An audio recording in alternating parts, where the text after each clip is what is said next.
अस्सलाम वालेकुम dear students. आज हमने जो टॉपिक डिस्कस करना है उसका नाम है carbohydrates. Carbohydrates chemically defined as polyhydroxy aldehydes और ketones are known as carbohydrates. These are important organic compounds.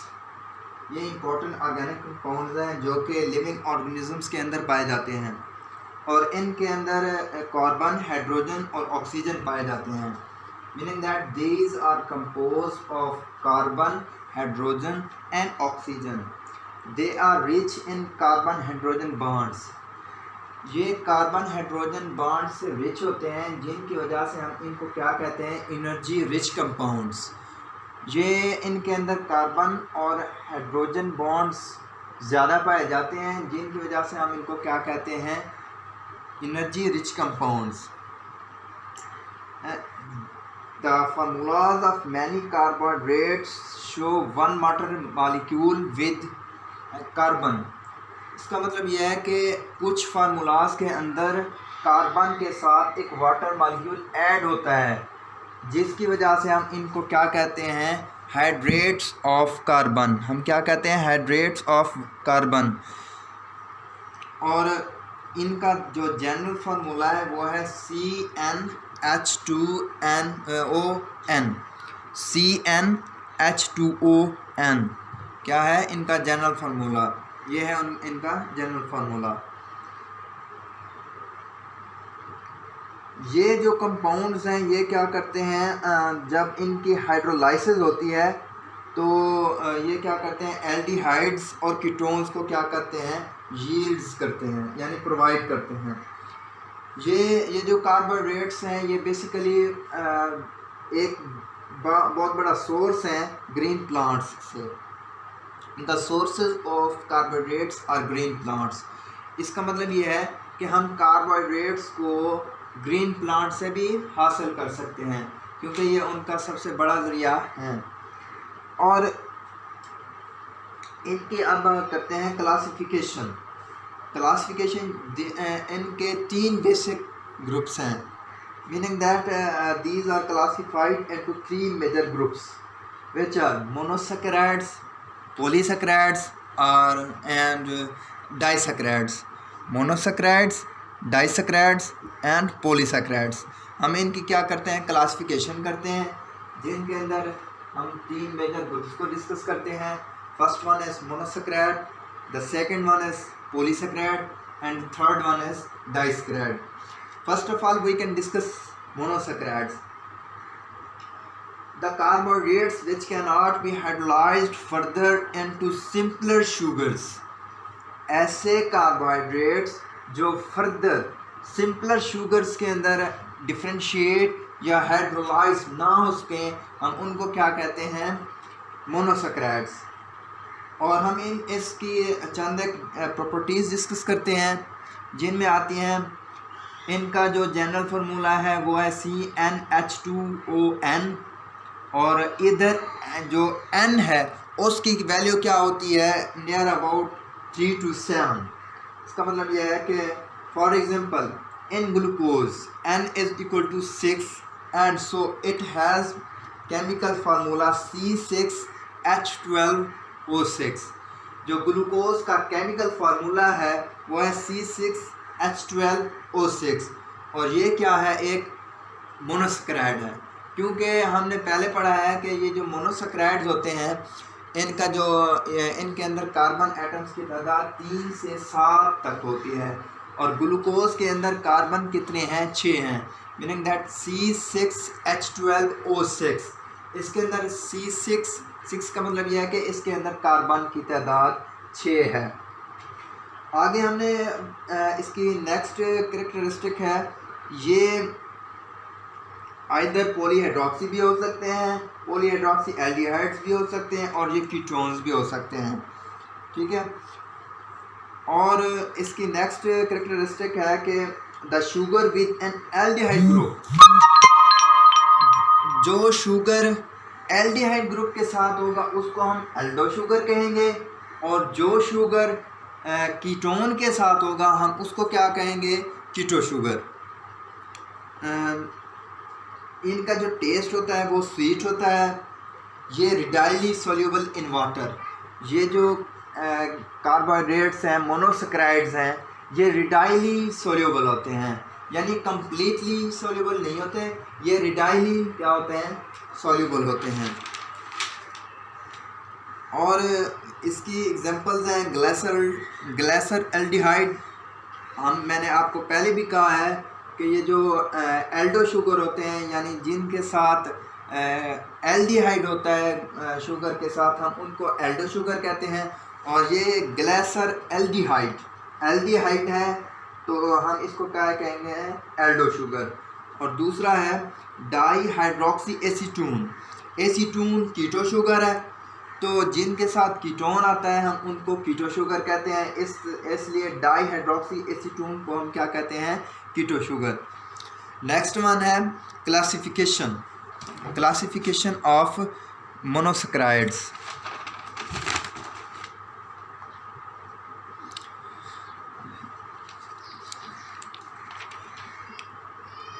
The monosaccharides which have 3 carbons are known as trioses. Monosaccharides which have 3 carbons are known as trioses. As you can say that C3H6O3 ग्लाइसिरोज। ये ग्लाइसिरोज कौन सा monosaccharide है, triose. इसके अंदर 3 carbon atom पाए जाते हैं। And the next one is tetroses का मतलब यह है कि इसके अंदर 4 कार्बन एटम होते हैं। And the next one is पेंटोजेस का पेंट का मतलब होता है पेंटा, 5 से निकला है, तो इसके पेंटोजेस के अंदर क्या होता है, 5 कार्बन एटम मौजूद होते हैं। और नेक्स्ट वन इज हेक्सोजेस का मतलब है हेक्सा के अंदर 6 कार्बन एटम होते हैं, इस वजह से हम इसको क्या कहते हैं, hexoses. And the next one is heptoses निकला है हेप्टा से। हेप्टा के अंदर 7 कार्बन एटम होते हैं, तो इसलिए हम इसको क्या कहते हैं, हेप्टोजेस।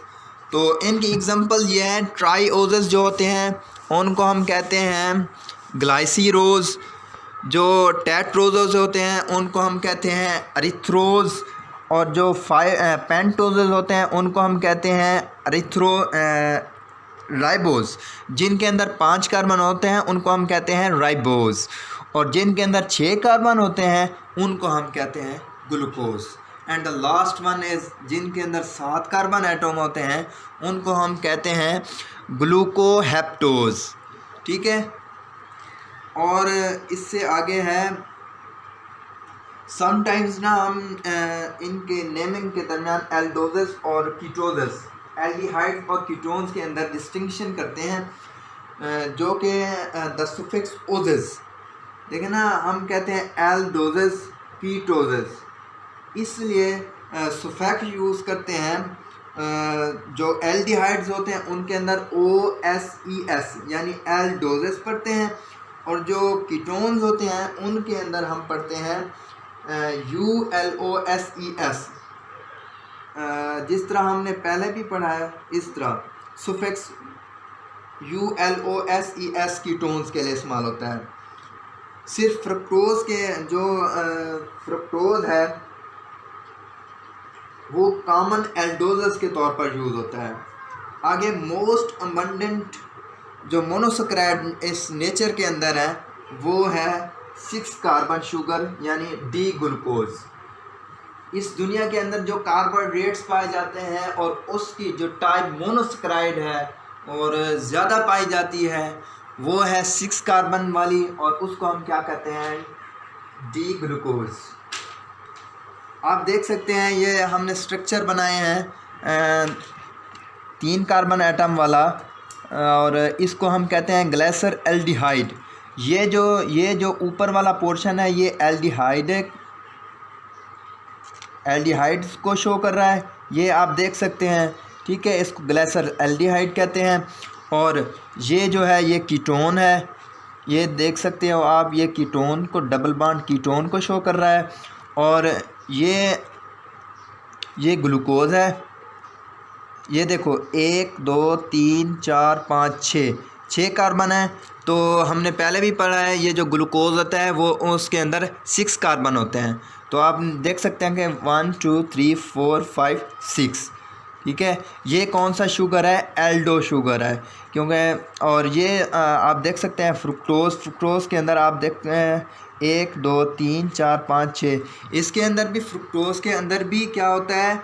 6 कार्बन एटम होते हैं, लेकिन डिफ्रेंशिएट इस वजह से होता है कि इधर double bond front of carbon पे होता है, पहले कार्बन पे होता है, और इधर क्या होता है? सेकंड कार्बन पे होता है, ठीक है। और आगे है रिंग स्ट्रक्चर। कुछ ये जो मोनोस्क्राइड्स होते हैं ना, उनका रिंग स्ट्रक्चर होता है। Most of the monosaccharides in solution form, कुछ सोल्यूशन फॉर्म के अंदर में भी पाए जाते हैं। ये जो मोनोस्क्राइड्स होते हैं वो सोल्यूशन फॉर्म में भी पाए जाते हैं।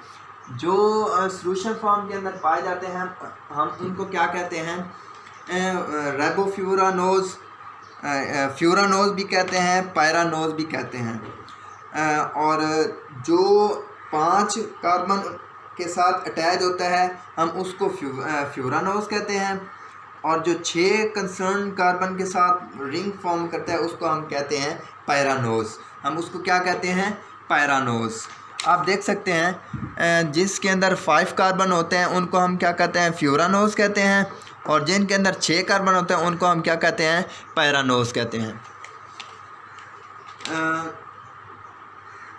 आगे है कि इन सम रिंग स्ट्रक्चर, जो ग्लूकोज के अंदर बेसिकली ग्लूकोज के अंदर ही हम ले लेते हैं कि उनके अंदर जो कार्बन की पोजीशन है वो थोड़ी चेंज होती है।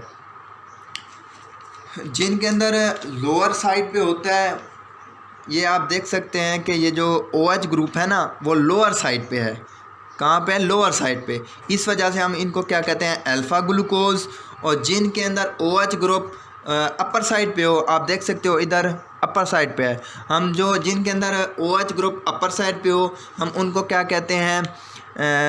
Beta glucose. और जिनके अंदर लोअर साइड पे हो हम उनको क्या कहते हैं? Alpha glucose. And next one is oligosaccharide. अब हमने रिंग स्ट्रक्चर वाला देख लिया है। ये देख सकते हैं कि ये जो राइबोफ्यूरानोज है रिंग स्ट्रक्चर है, इसके अंदर 1 2 3 और 4 कार्बन है और 1 ऑक्सीजन है, ठीक है। जिनके 5 कार्बन है, 1 2 3 4 5 कार्बन है, ठीक है। इस वजह से हम इसको क्या कहते हैं? राइबोफ्यूरानोज। और इसके अंदर क्या है? 1 2 3 4 5 6, जिनके अंदर 6 कार्बन होते हैं उनको हम क्या कहते हैं? उनको हम कहते हैं ग्लूकोपायरानोज, ठीक है। आगे है oligosaccharides. The carbohydrates which have more than 2 to 10 monosaccharides are known as oligosaccharides और डाइसैकेराइड्स। हम इन डाइसैकेराइड्स को ओलिगोसैकेराइड्स भी कहते हैं, ठीक है। इनके अंदर 2 से 10 के दरमियान क्या पाए जाते हैं? कार्बन एटम पाए जाते हैं, ठीक है। इनकी प्रॉपर्टीज़ ये है कि ये comparatively less sweet in taste होते हैं। इनका जो टेस्ट होता है ना वो कम स्वीट होता है, और ये लेस सॉल्युबल हैं। मैंने आपको पहले भी बताया जो मोनोसैकेराइड होते हैं वो स्वीट इन टेस्ट होते हैं और डाइली सोल्यूबल होते हैं वाटर के अंदर, और ये जो डाइसैकेराइड होते हैं ये less soluble in water, and इनका जो टेस्ट होता है वो भी क्या होता है? लेस सोल्यूबल होता है, लेस टेस्ट स्वीट होता है। ये जो ओलिगोसैकेराइड होते हैं ये the carbohydrates which yield 2 to 10 monosaccharides on hydrolysis. जब कार्बोहाइड्रेट्स की या मोनोसैकेराइड्स की हाइड्रोलाइसिस की जाती है और वो 2 से 10 के दरमियान कार्बोहाइड्रेट्स को यील्ड करें, हम उनको क्या कहते हैं? ओलिगोसैकेराइड्स। हम उनको क्या कहते हैं? ओलिगोसैकेराइड्स। इसकी भी क्लासिफिकेशन की जाती है। इसके अंदर डाइसैकेराइड्स, ट्राइसैकेराइड्स और टेट्रासैकेराइड्स। इसका मतलब ये है कि जिसके अंदर 2 मोनोसैकेराइड मॉलिक्यूल्स आएंगे हम उसको डाइसैकेराइड्स कहेंगे। जिसके अंदर 3 मोनोसैकेराइड मॉलिक्यूल आएंगे उसको हम ट्राइसैकेराइड्स कहेंगे, और जिसके अंदर 4 मोनोसैकेराइड मॉलिक्यूल आएंगे हम उनको क्या कहेंगे, टेट्रासैकेराइड्स। ठीक है। अब आप देख सकते हैं कि इसकी जो एग्जांपल्स हैं, सुक्रोज़ है, माल्टोज़ है, सुक्रोज़ है, माल्टोज़ है, लैक्टोज़ है, और कौन सा है, सेलुलोज़। ये जो 4 कंपाउंड दिए गए हैं ये क्या है, डाइसैकेराइड हैं या ओलिगोसैकेराइड हैं। ठीक है। ये किस चीज़ से मिलके बने हैं, इनके अंदर 2 से ज़्यादा मोनोसैकेराइड मॉलिक्यूल मौजूद हैं, 2 हैं या 2 से ज़्यादा हैं। मैं आपको पहले भी बता चुका हूँ, जिनके अंदर 2 होंगे वो डाइसैकेराइड होगा, जिनके अंदर 3 होंगे उनको ट्राइसैकेराइड कहेंगे, और जिनके अंदर 4 होंगे हम उनको क्या कहेंगे, टेट्रासैकेराइड्स। जो डाइसैकेराइड्स होते हैं वो जब उनकी हाइड्रोलाइसिस होती है तो वो 2 मोनोसैकेराइड्स की हाइड्रोलाइसिस से बनते हैं। जो ट्राइसैकेराइड्स होते हैं वो 3 मोनोसैकेराइड मॉलिक्यूल की हाइड्रोलाइसिस से बनते हैं, और जो टेट्रासैकेराइड्स हैं वो 4 मोनोसैकेराइड मॉलिक्यूल्स की हाइड्रोलाइसिस से मिलके बनते हैं। The monosaccharides residues are linked to each other through glycosidic linkage. ये आप देख सकते हैं, ये जो लिंकेज है ये वाली, ये कौन सी है, ग्लाइकोसिडिक लिंकेज। इसको हम क्या कहते हैं, ग्लाइकोसिडिक लिंकेज। मीनिंग दैट के 2 ग्लूकोज के दरमियान जो बॉन्ड बनेगा ऑक्सीजन के साथ हम उसको क्या कहेंगे, ग्लाइकोसिडिक बॉन्ड। ठीक है। और ये जो डाइसैकेराइड होते हैं, ट्राइसैकेराइड होते हैं या जो टेट्रासैकेराइड्स होते हैं वो चारों आपस में क्या करते हैं, आपस में किस तरह जुड़े हुए होते हैं, ग्लाइकोसिडिक बॉन्ड के ज़रिए। क्योंकि मैंने आपको बताया कि जो इन दोनों 2 ग्लूकोज या 2 मोनोसैकेराइड मॉलिक्यूल के दरमियान में बॉन्ड होता है, हम उसको कौन सा बॉन्ड कहते हैं, ग्लाइकोसिडिक बॉन्ड। उसको कौन सा बॉन्ड कहते हैं, ग्लाइकोसिडिक बॉन्ड कहते हैं। ठीक है। और हमने एग्जांपल्स मैंने आपको पहले ही बताई हैं, उसकी सुक्रोज़ है, माल्टोज़ है, लैक्टोज़ है और सेलोबायोज़ है। तो हम पहले देखते हैं कि ये सुक्रोज़ किस तरह बनता है। ये जो सुक्रोज़ होता है इसके अंदर ये एक नेचर के अंदर अबंडेंट डाइसैकेराइड है। ठीक है। जब इसकी कंडेंसेशन होती है तो इसका जो प्रोडक्ट बनता है वो होता है अल्फा-1,2 ग्लाइकोसाइड। ठीक है। ग्लूकोज और फ्रुक्टोज से मिलके बनता है। ये जो सुक्रोज़ होता है ना, सुक्रोज़, ये सुक्रोज़ किस चीज़ से मिलके बनता है, ये ग्लूकोज और फ्रुक्टोज से मिलके बनता है। और ग्लूकोज क्या चीज़ है, ग्लूकोज एक मोनोसैकेराइड है, फ्रुक्टोज भी एक क्या है, मोनोसैकेराइड है। मैंने आपको पहले ही ये बताया है कि ये जो ग्लूकोज होता है वो क्या होता है, मोनोसैकेराइड होता है, और फ्रुक्टोज भी क्या होता है, मोनोसैकेराइड होता है। आप देख सकते हैं, ये देखें, ये ग्लूकोज क्या है, मोनोसैकेराइड है, और ये फ्रुक्टोज क्या है, मोनोसैकेराइड है। ये दोनों आपस में मिल के क्या बना रहे हैं, सुक्रोज़ बना रहे हैं। ठीक है। आप समझ आ गई कि ग्लूकोज और फ्रुक्टोज 2 मोनोसैकेराइड हैं और उन्होंने मिल के क्या चीज़ बनाई है, सुक्रोज़ बनाया है। और सुक्रोज़ क्या चीज़ है, एक डाइसैकेराइड या ओलिगोसैकेराइड है। मीनिंग दैट कि 2 मोनोसैकेराइड मिलकर क्या बना रहे हैं, डाइसैकेराइड बना रहे हैं। ठीक है। इसकी समझ आ गई। इसका रिंग स्ट्रक्चर भी आप देख सकते हैं। और इस सुक्रोज़ के अंदर दोनों ग्लूकोज और फ्रुक्टोज के दरमियान जो बॉन्ड बन रहा है उसको हम क्या कहते हैं, ग्लाइकोसिडिक बॉन्ड कहते हैं।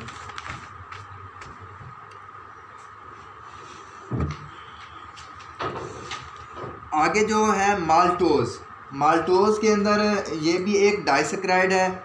इसके अंदर 1-अल्फा-1,4 ग्लाइकोसिडिक लिंकेज पाई जाती है। इसके अंदर कौन सी लिंकेज पाई जाती है, 1,4-अल्फा अल्फा-1,4 ग्लाइकोसिडिक लिंकेज पाई जाती है। ठीक है। ये एक रिड्यूसिंग शुगर है, और ये reducing sugar with free aldehyde group. ये जो माल्टोज़ है ये एक रिड्यूसिंग शुगर है, और ये क्या करता है, reducing sugar with free aldehyde group.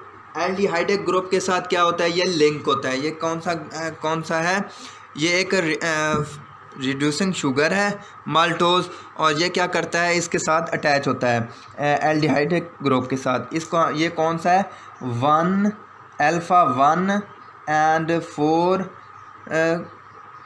Alpha 1 4 glycosidic linkage.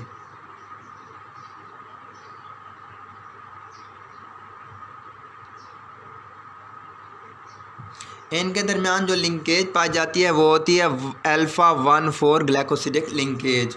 मैंने आपको ग्लाइकोसिडिक लिंकेज का भी बहुत अच्छे तरीके से समझा दिया है कि दो मोनोसैकेराइड मॉलिक्यूल्स के दरमियान, मोनोसैकेराइड कंपाउंड्स के दरमियान जो बॉन्ड बनता है, हम उसको क्या कहते हैं, ग्लाइकोसिडिक बॉन्ड कहते हैं। ठीक है, आगे जो थर्ड वन है लैक्टोज। लैक्टोज भी उसी तरह बनता है जिस तरह दो मोनोसैकेराइड मिलके बनाते हैं डाइसैकेराइड को। और ये जो हमारा ह्यूमन मिल्क होता है उसके अंदर 6% क्या होता है, लैक्टोज पाया जाता है। क्या पाया जाता है, 6% लैक्टोज पाया जाता है। और आगे हम ये डिस्कस करते हैं कि 6% लैक्टोज पाया जाता है। अच्छा, ये एक डाइसैकेराइड है और इसके अंदर जो ग्लाइकोसिडिक लिंकेज है वो है बीटा 1 4 ग्लाइकोसिडिक लिंकेज।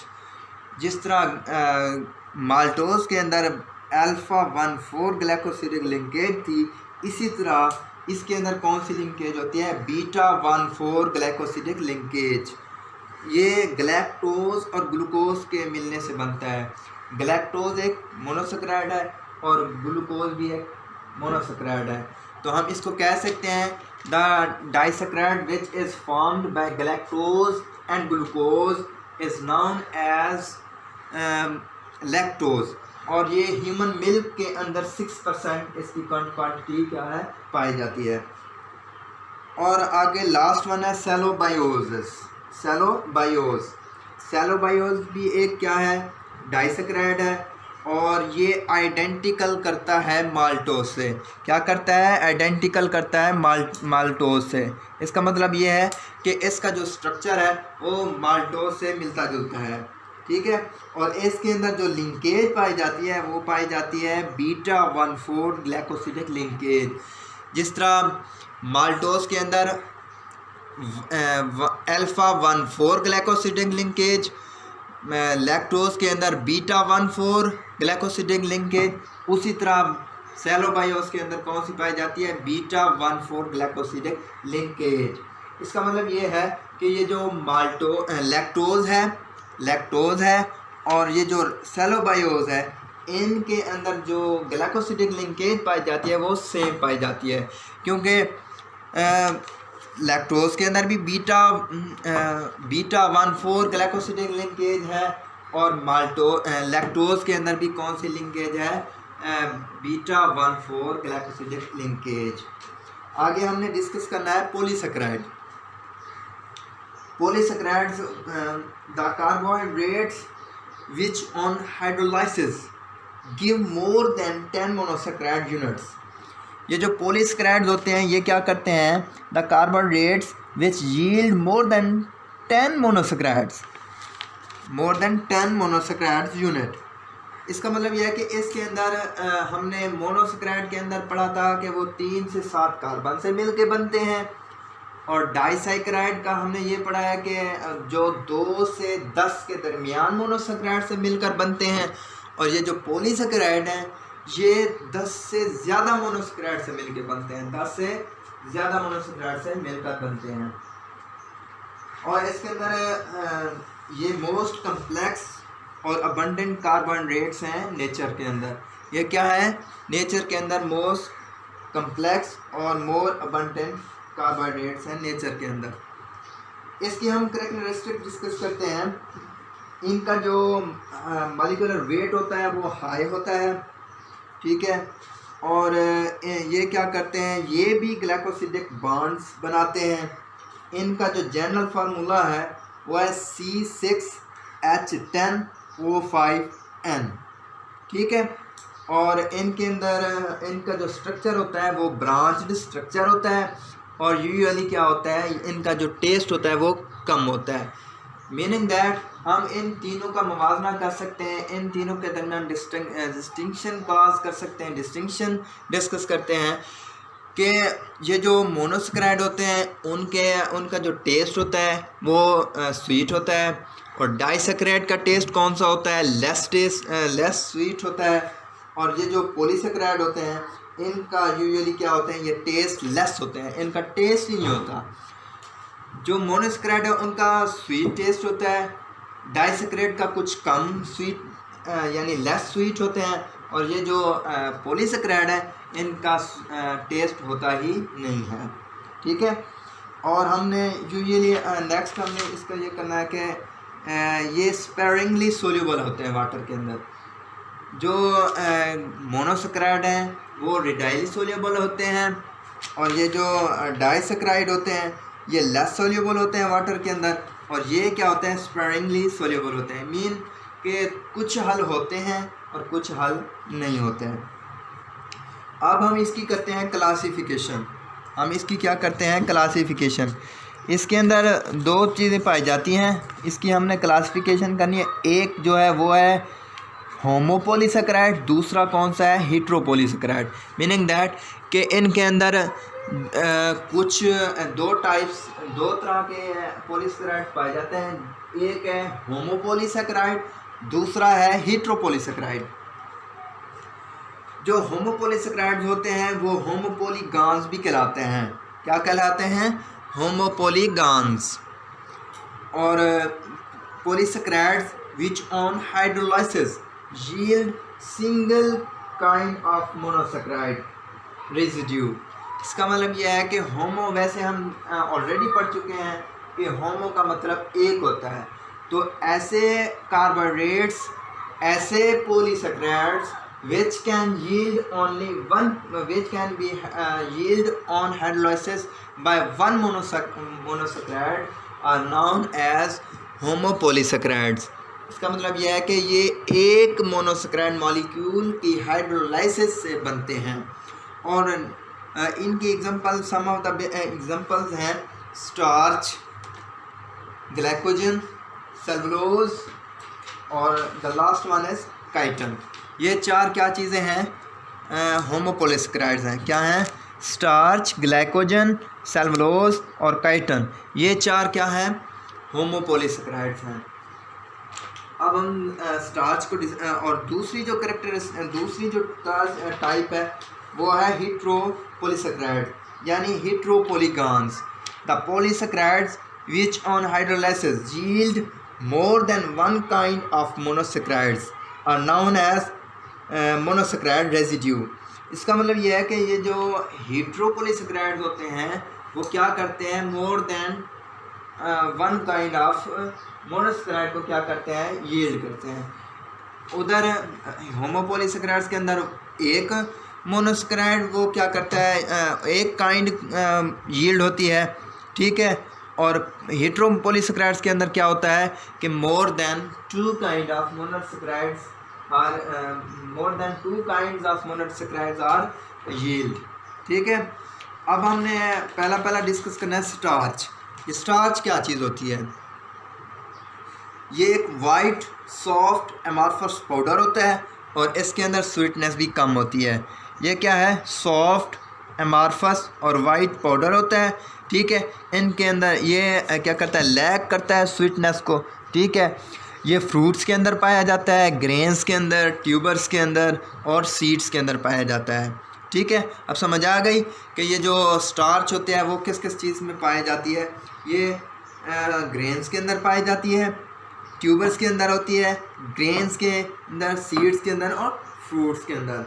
जब हम इसकी हाइड्रोलाइसिस करते हैं तो ये क्या यील्ड करता है, ये ग्लूकोज मॉलिक्यूल क्या करता है, यील्ड करता है। जब हम स्टार्च की हाइड्रोलाइसिस करते हैं, इस स्टार्च की हम हाइड्रोलाइसिस करते हैं तो वो क्या करता है, ग्लूकोज को बनाता है। ये क्या करता है, जब हम इसकी हाइड्रोलाइसिस करते हैं, वो क्या बनाता है, ग्लूकोज बनाता है। ठीक है, on hydrolysis of starch it gives glucose. ठीक है, बेसिकली ये जो स्टार्च होता है ये एनिमल्स के अंदर अबंडेंट होता है, ये एनिमल्स के अंदर ज़्यादा पाया जाता है, ठीक है। और इसके अंदर दो तरह की चीज़ें पाई जाती हैं केमिकली, ये दो तरह से कंपोज होता है। It is chemically compose of amylose and amylopectin. Amylose and amylopectin, chemically it is compose of amylose and amylopectin. इसके अंदर जो अमाइलोज होती है ना वो 15 से 20% होती है। वो कितना होती है? 15 से 20%। और जो अमाइलोपेक्टिन होती है वो 80 से 85% होती है। जो भी एनिमल्स के अंदर स्टार्च होती है उसका 15 से 20% हिस्सा क्या होता है? अमाइलोज होती है। और 80 से 85% कौन सी चीज़ होती है? अमाइलोपेक्टिन होती है। और ये अमाइलोज क्या चीज़ होती है? अमाइलोज के अंदर अनब्रांच्ड स्ट्रेट चेन्स होती हैं ग्लूकोज की, और इसके अंदर जो ग्लाइकोसिडिक लिंकेज होती है वो होती है अल्फ़ा 1,4 ग्लाइकोसिडिक लिंकेज। ये जो अमाइलोज है ये unbranched straight chain of glucose है और ये अल्फ़ा 1,4 ग्लाइकोसिडिक लिंकेज के साथ जुड़ी हुई होती है। और ये क्या होती है? ये पानी के अंदर, ये हॉट वाटर के अंदर सॉल्युबल होती है। ये क्या होती है? हॉट वाटर के अंदर सॉल्युबल होती है। और जो अमाइलोपेक्टिन है वो branched chains of having alpha 1,4 glycosidic linkage and alpha 1,6 glycosidic linkage. ये जो अमाइलोपेक्टिन होती है वो 1,4 glycosidic linkage and alpha 1,6 glycosidic linkage से मिलके बनी हुई होती है। ये हॉट वाटर के अंदर इनसॉल्युबल होते हैं और कूल्ड वाटर के अंदर भी क्या होती है? इनसॉल्युबल होती है। ये क्या करती है? स्टार्च क्या करती है? ब्रेक करती है, breaks down into large fragments of, large fragments को क्या करती है? ब्रेक होती है और डेक्स्ट्रिन्स कहलाती है। जब ये स्टार्च के लार्ज फ्रेगमेंट्स ब्रेक होते हैं तो क्या बनाते हैं? डेक्स्ट्रन। डेक्स्ट्रन एक क्या है? कार्बोहाइड्रेट की टाइप है, पॉलीसेकेराइड। उसके अंदर जब स्टार्च ब्रेक होती है तो वो क्या बनाती है? डेक्स्ट्रन। क्या बनाती है? डेक्स्ट्रन। क्या बनाती है? डेक्स्ट्रन। और इस तरह and the next one is glycogen. So glycogen is that glycogen is known as animal starch and it is found in animals. It is a chief form of carbohydrate stored in animal body. इसका मतलब ये है कि ये जो glycogen है ये chief form of क्या है? कार्बोहाइड्रेट है। और ये क्या होती है? स्टोर होती है एनिमल्स के अंदर। ये ग्लाइकोजन क्या होती है? एनिमल्स के अंदर स्टोर होती है। और ये एक it is found abundantly in liver and muscles. ये कहाँ पर पाई जाती है? लीवर्स और मसल्स के अंदर क्या है? पाई जाती है। एनिमल सेल्स के अंदर लीवर और मसल्स के अंदर पाई जाती है। It resembles amylopectin. ये क्या करती है? अमाइलोपेक्टिन से रिजेंबल करती है। ये अमाइलोपेक्टिन से रिजेंबल करती है।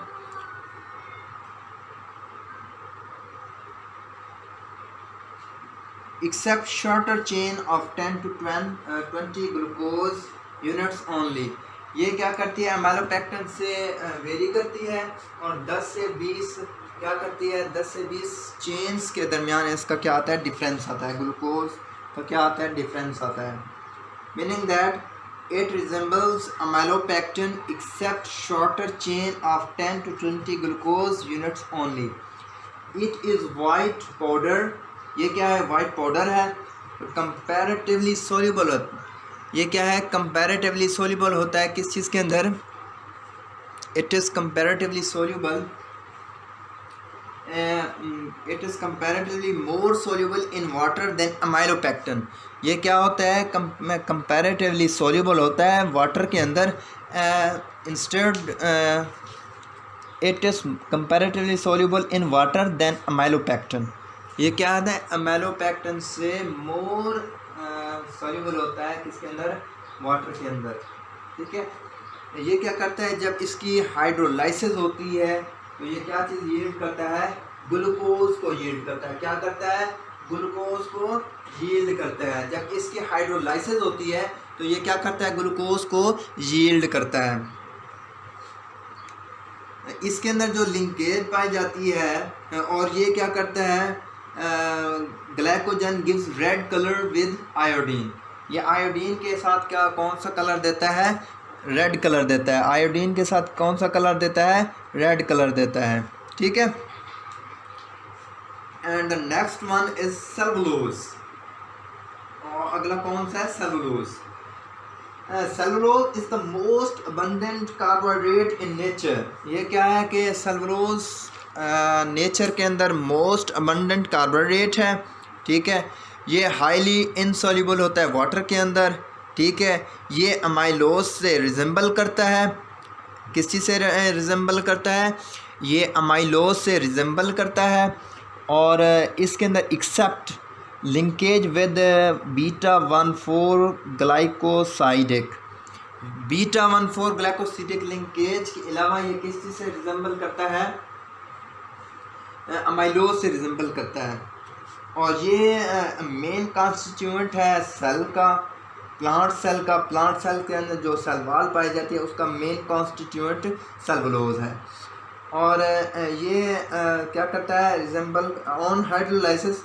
ये भी क्या करता है, ग्लूकोज प्रोवाइड करता है।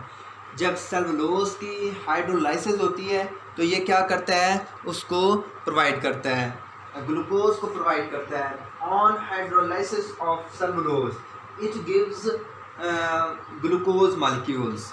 अंडरस्टैंड, क्या करता है, ग्लूकोज मॉलिक्यूल्स को क्या करता है, प्रोवाइड करता है, यील्ड करता है ग्लूकोज मॉलिक्यूल्स को। ठीक है, ये क्या करता है, ग्लूकोज मॉलिक्यूल्स को यील्ड्स करता है। And the next one is आगे है कि जब ये it is digested because of micro organisms. ये कुछ माइक्रो ऑर्गेनिजम्स की वजह से क्या हो जाता है, डाइजेस्ट हो जाता है। किस तरह डाइजेस्ट होता है, उसके अंदर आता है कि it is digested according to some other micro organism such as bacteria, yeast, protozoa. It can be digested because of microorganisms such as bacteria, yeast and protozoa. Okay, and the next one is chitin. अगला fourth one is chitin. Chitin is the linear homopolysaccharide. ये क्या है, linear होमोपोलीसेक्राइड है chiton.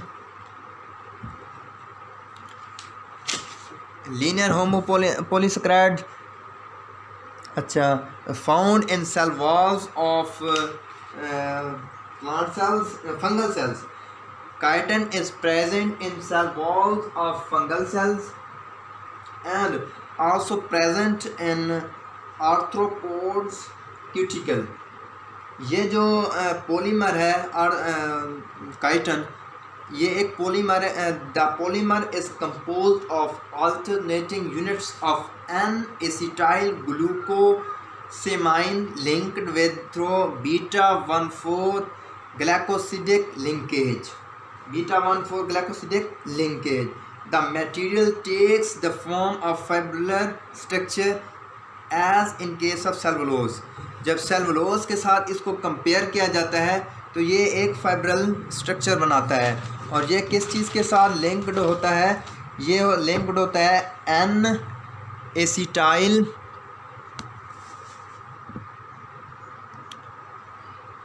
Acetyl ग्लूकोसमाइन के साथ क्या होता है, लिंक्ड होता है।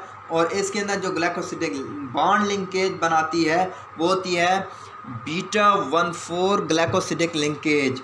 β14 ग्लाइकोसिडिक लिंकेज पाई जाती है। ठीक है, और next one is second type of polysaccharides which is heteropolysaccharides, यानी हेट्रोपोलिगॉन्स।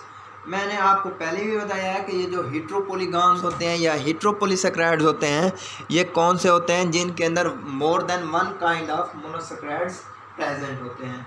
The heteropolysaccharides which consist of more than one kind of polysaccharides, more than one kind of monosaccharides are known as heteropolysaccharides. इनके अंदर आता है pectin, आता है eager, आता है और हेलोरोनिक एसिड. और ये जो पैक्टिन होता है, ये होता है कि ये सीमेंटिंग मटेरियल होता है प्लांट की सेलवास के अंदर, और जब इसकी हाइड्रोलाइसिस की जाती है तो ये कौन सी चीज़ प्रोवाइड करता है, ग्लैक्टोरानोइक एसिड और एराबाइनोज, ग्लैक्टोज और एसिटिक एसिड क्या करता है, प्रोवाइड करता है. और ये कमर्शियली भी मार्केटेड होता है, और ये एक जेलिंग एजेंट के तौर पर फ्रूट जेलीज के अंदर पाया जाता है. ये जो पैक्टिन होता है, ये जो हम जेलीज पाई जाती हैं, जेलीज वगैरह हम लेते हैं, ब्रॉड करते हैं, बाट करते हैं, उनके अंदर भी कौन सी चीज़ पाई जाती है, ये पैक्टिन पाई जाती है. ठीक है, ये जेल टाइप मटेरियल होते हैं. ठीक है, और एगर है, ये भी मेनली प्रेजेंट होता है सी वीड्स के अंदर प्रेजेंट होता है. और ये सल्फ्यूरिक, ये क्या आता है, sulphuric acid ester of complex galactose polysaccharide. ये क्या चीज़ होती है, it is sulphuric acid ester of A complex galactose polysaccharide.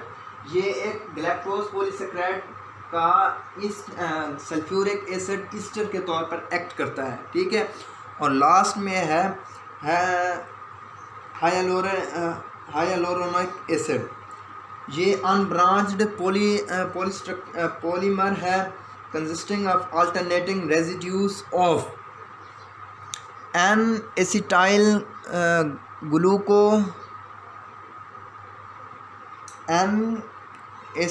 glucosamine and glucuronic acid. इन चीज़ों से मिलकर क्या करता है, ये फॉर्म करता है. तो स्टूडेंट्स, आज जो हमने फर्स्ट लेक्चर था उसके अंदर कार्बोहाइड्रेट्स डिस्कस किया. फर्स्ट ऑफ ऑल हमने कार्बोहाइड्रेट्स की डेफिनेशन की, फिर उसके बाद उसकी क्लासिफिकेशन. कार्बोहाइड्रेट्स पॉलीहाइड्रोक्सी एल्डिहाइड्स और कीटोन्स होते हैं. ठीक है, और उसके बाद उसकी क्लासिफिकेशन के अंदर मोनोसेक्राइड्स आता है, डाइसेक्राइड या ओलिगोसेक्राइड आता है, और थर्ड वन क्या होता है, पॉलीसेक्राइड. तो मोनोसेक्राइड्स के अंदर हमने उसकी भी क्लासिफिकेशन की, यानी मोनोसेक्राइड्स स्वीट एंड टेस्ट होते हैं, मोस्ट अबंडेंट फॉर्म है कार्बोहाइड्रेट्स की. फिर हम सेकंड टाइप पे आ गए डाइसेक्राइड पे.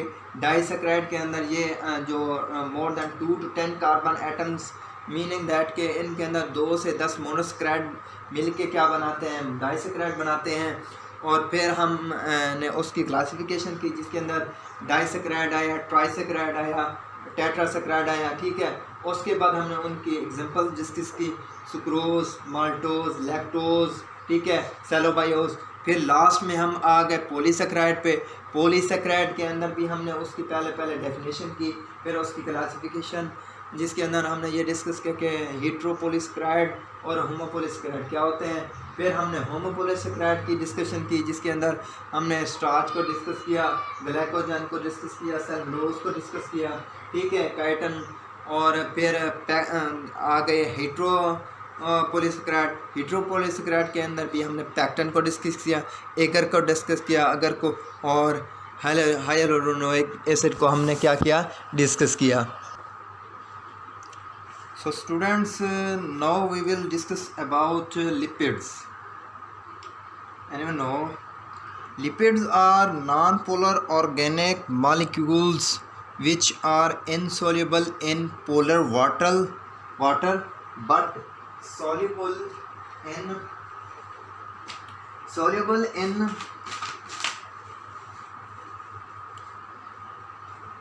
So we can first of all define it. Lipids are non-polar organic molecules that are insoluble in polar water but soluble in non-polar organic solvents. For example, ether, alcohol and chloroform. They are soluble in non-polar organic solvents. these lipids are phospholipids and cholesterol. Cholesterol and phospholipids are lipids, and they are important constituent of the cell and cell membranes. The common lipids are fats. Students, ये जो common lipids होते हैं ना, हम उनको कहते हैं fats. क्या कहते हैं? फैट्स.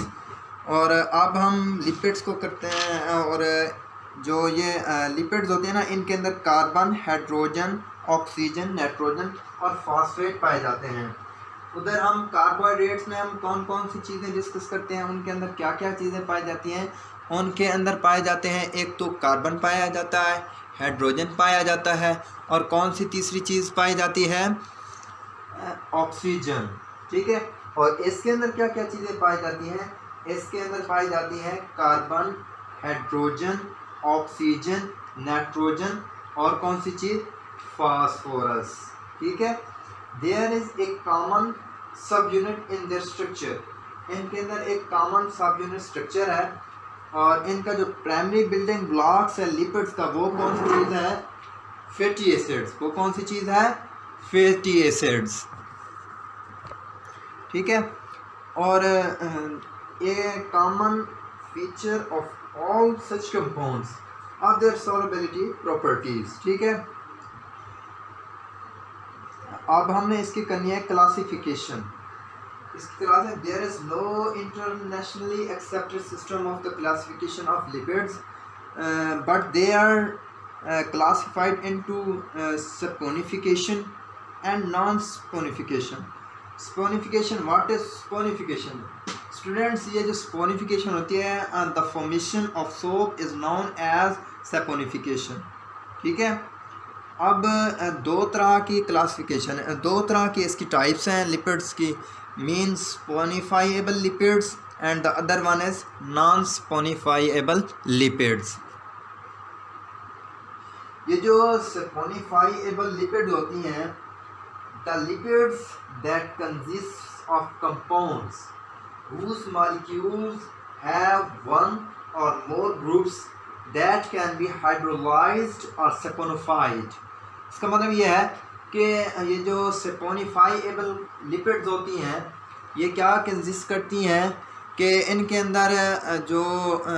अंदर ऐसे ग्रुप्स पाए जाते हैं जो कि इस saponifiable लिपिड्स के अंदर ऐसे ग्रुप्स पाए जाते हैं जो क्या करते हैं, या तो वो saponifiable हो जाते हैं या फिर वो हाइड्रोलाइज्ड हो जाते हैं. ऐसे लिपिड्स जो saponifiable भी हो जाएं, saponify भी हो जाएं और हाइड्रोलाइज्ड भी हो जाएं, उनको हम क्या कहते हैं? saponifiable lipids. ठीक है स्टूडेंट्स.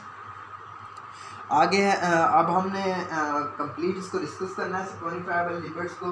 इसके अंदर आता है acyl glycerol, second one is acyl glycerol के अंदर हमने फैटी एसिड्स को डिस्कस करना है, फिर हमने वैक्सेस को डिस्कस करना है, फिर फॉस्फोलिपिड्स, फिर है सफिंगोलिपिड्स, लास्ट में है ग्लाइकोलिपिड्स. ठीक है. तो first one acyl glycerol. Students, ये जो एसाइल ग्लाइसरोल होता है ना, acyl glycerol are composed of glycerol and fatty acid. ये ग्लाइसरोल और फैटी एसिड से मिलकर बनता है. क्या करता है?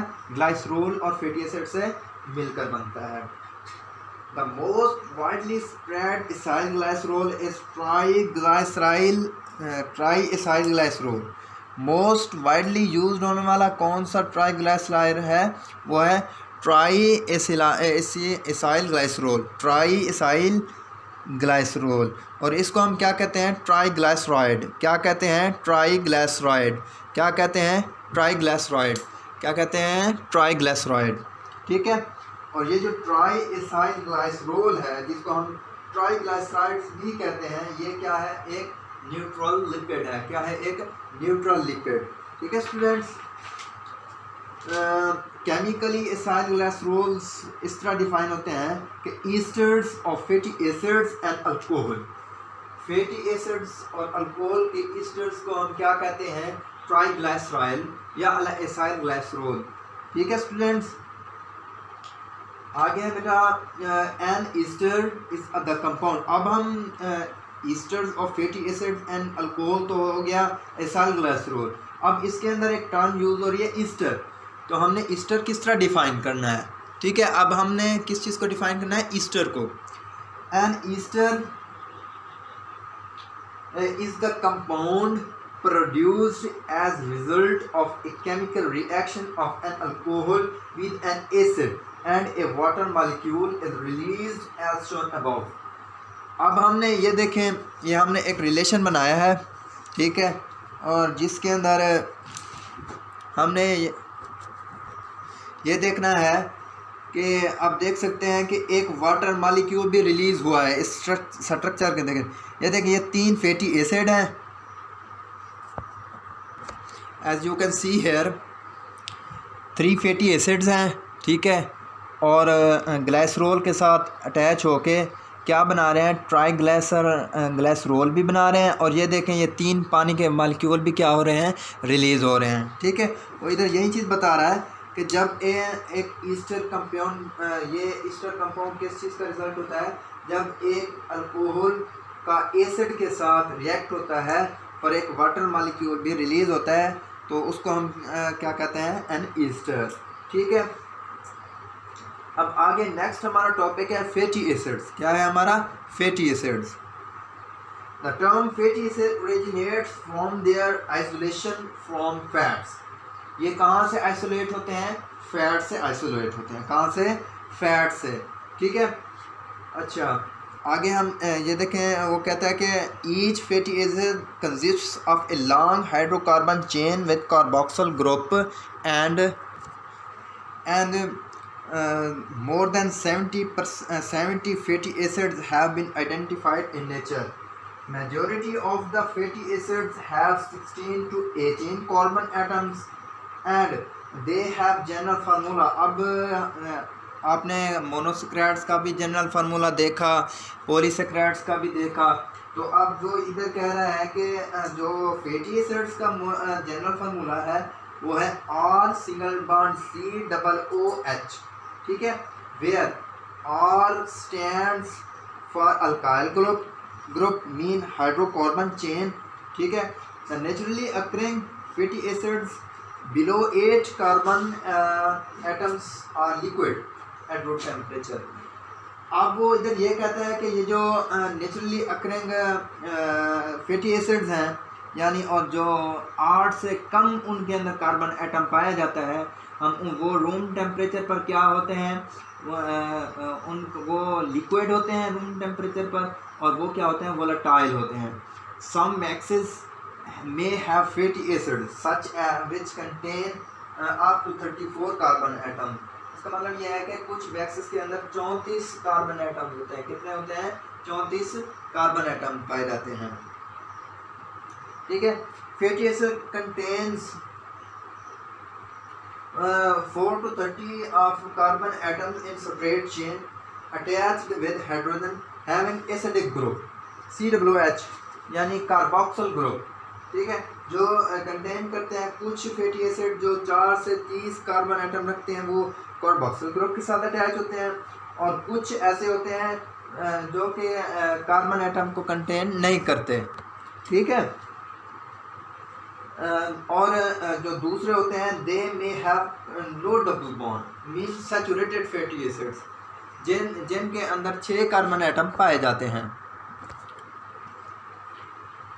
तो अब हम आगे हमने डिस्कस करना है वैक्सेस। क्या चीज़ डिस्कस करना है, वैक्सेस।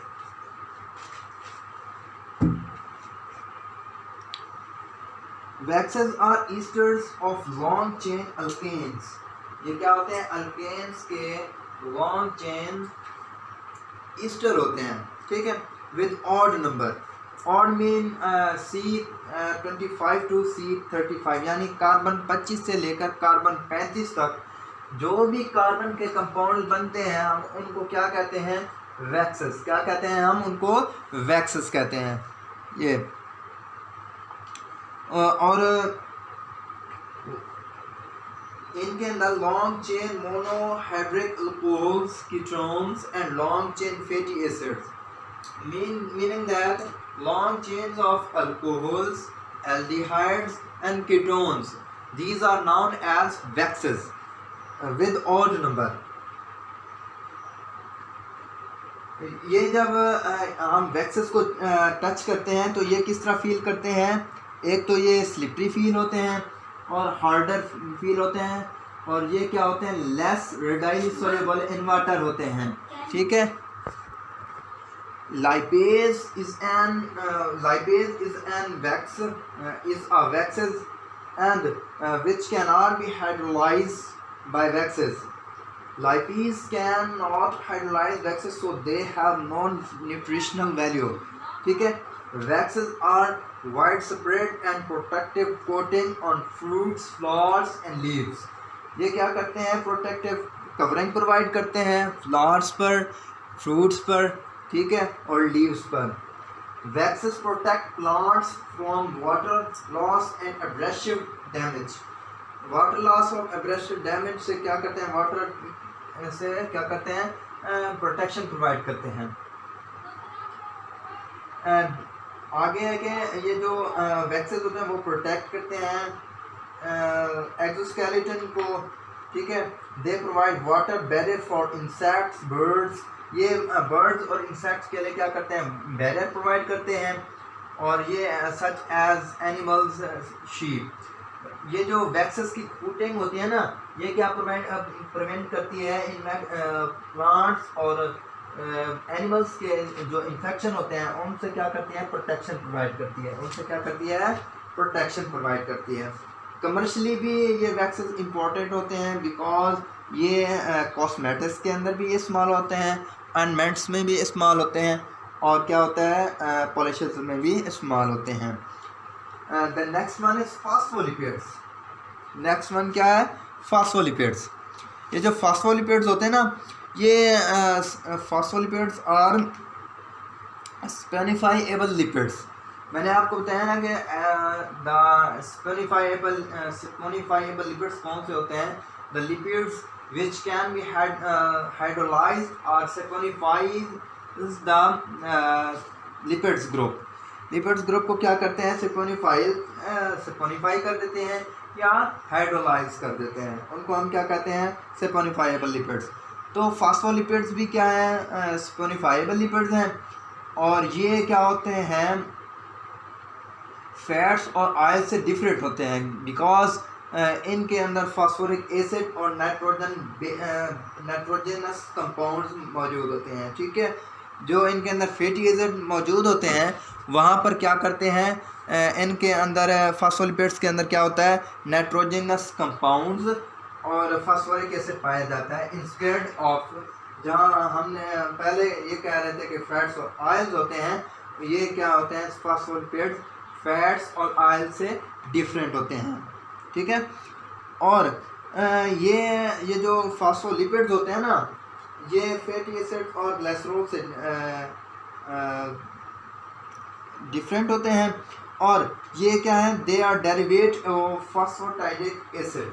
ये क्या चीज़ होती है, फास्फोटाइडिक एसिड के डेरिवेटिव होते हैं। क्या होते हैं, डेरिवेटिव, मीन वहाँ से ही हाइड्रोलाइज होके निकलते हैं, ठीक है। आगे के ये जो फास्फोटाइडिक एसिड कंपाउंड है, ये क्या है, glycerol, derivative of glycerol, fatty acid और फॉस्फोरिक एसिड का क्या होता है, डेरिवेट होता है। ये जो फास्फोटाइडिक एसिड है ये किस चीज़ का डेरिवेट है, ये ग्लाइसरोल, फैटी एसिड और फॉस्फोरिक एसिड का क्या है, डेरिवेट है। और इनके अंदर मैंने आपको पहले भी बताया है कि ये इस वजह से डिफर होते हैं कि इनके अंदर नाइट्रोजनस कंपाउंड्स भी मौजूद होते हैं। तो नाइट्रोजनस बेसिस जो कि हमने इधर डिस्कस करनी है वो है कोलाइन, एथनोल, एमाइन। कोलाइन और एथनोल, एमाइन और सीरीन क्या है, इनके अंदर नाइट्रोजन बेसिस इस्तेमाल होती हैं, और ये क्या है, इंपॉर्टेंट फास्फोलिपिड्स हैं। कोलाइन, एथनोल, एमाइन और सीरीन क्या है, इंपॉर्टेंट फास्फोलिपिड्स हैं। जब हम इसकी एस्टेरिफिकेशन करते हैं, यानी जब हम नाइट्रोजनस कंपाउंड को एस्टेरिफाई करते हैं और बेस के तौर पर कोलाइन को यूज़ करते हैं, तो जो रिजल्टिंग फास्फोलिपिड बनता है हम उसको क्या कहते हैं, फास्फाटाइडाइल कोलाइन या लेसिथीन, the compound which is formed by esterifying nitrogenous compound is base choline. The resulting phospholipid is phosphatidyl choline, ठीक है, या हम इसको लेसिथिन भी कहते हैं। एंड जब हम एथेनॉल एमाइन की एस्टरीफाइंग करते हैं और फास्फोलिपिड्स जो बनता है हम उसको क्या कहते हैं, फास्फाटाइडाइल एथेनॉल एमाइन और सिफेलेंस, ठीक है। जब हम दो चीज़ें हैं, एक है सिफेलेंस या फास्फाटाइडाइल एथेनॉल एमाइन और दूसरा है लेसिथीन या फास्फाटाइडाइल कोलाइन। जब हम फास्फोलिपिड की एस्टेरिफाई करते हैं यानी नाइट्रोजन बेस कोलाइन की एस्टेरिफाइंग करते हैं तो उसके नतीजे में जो फास्फोलिपिड बनता है हम उसको फास्फाटाइडाइल कोलाइन या लेसिथीन कहते हैं। और जब हम एथेनॉल एमाइन की एस्टेरिफिकेशन करते हैं और जो फास्फोलिपिड हासिल होता है हम उसको क्या कहते हैं, फास्फाटाइडाइल कोलाइन, फास्फाटाइडाइल एथेनॉल एमाइन या सिफेलेंस, ठीक है। अब हमने इसका स्ट्रक्चर भी बनाया हुआ है कि फ़र्स्ट ऑफ ऑल जब हम फास्फाटाइडिक एसिड को यूज़ करते हैं फास्फाटाइड कोलाइन के लेसिथीन के साथ, ये तीन हमने फार्मूले दिए हुए हैं। ये वाला फार्मूला फास्फाटाइडिक एसिड का है, ठीक है, उसके साथ है फास्फाटाइडाइल कोलाइन का है, फिर लास्ट में है फास्फोलिपिड का, ठीक है। पहले फास्फाटाइडिक एसिड होता है, फिर वो फास्फाटाइड कोलाइन बनता है, फिर क्या बनता है, फास्फोलिपिड बनता है, ठीक है। अब नेक्स्ट वन है स्फिंगोलिपिड्स। नेक्स्ट वन है sphingolipids, the lipids which contain sphingosine instead of glycerol. Glycerol की जगह पर जब हम स्फिंगोलिपिड्स को यूज़ करते हैं तो हम उसको क्या कहते हैं, स्फिंगोसिन।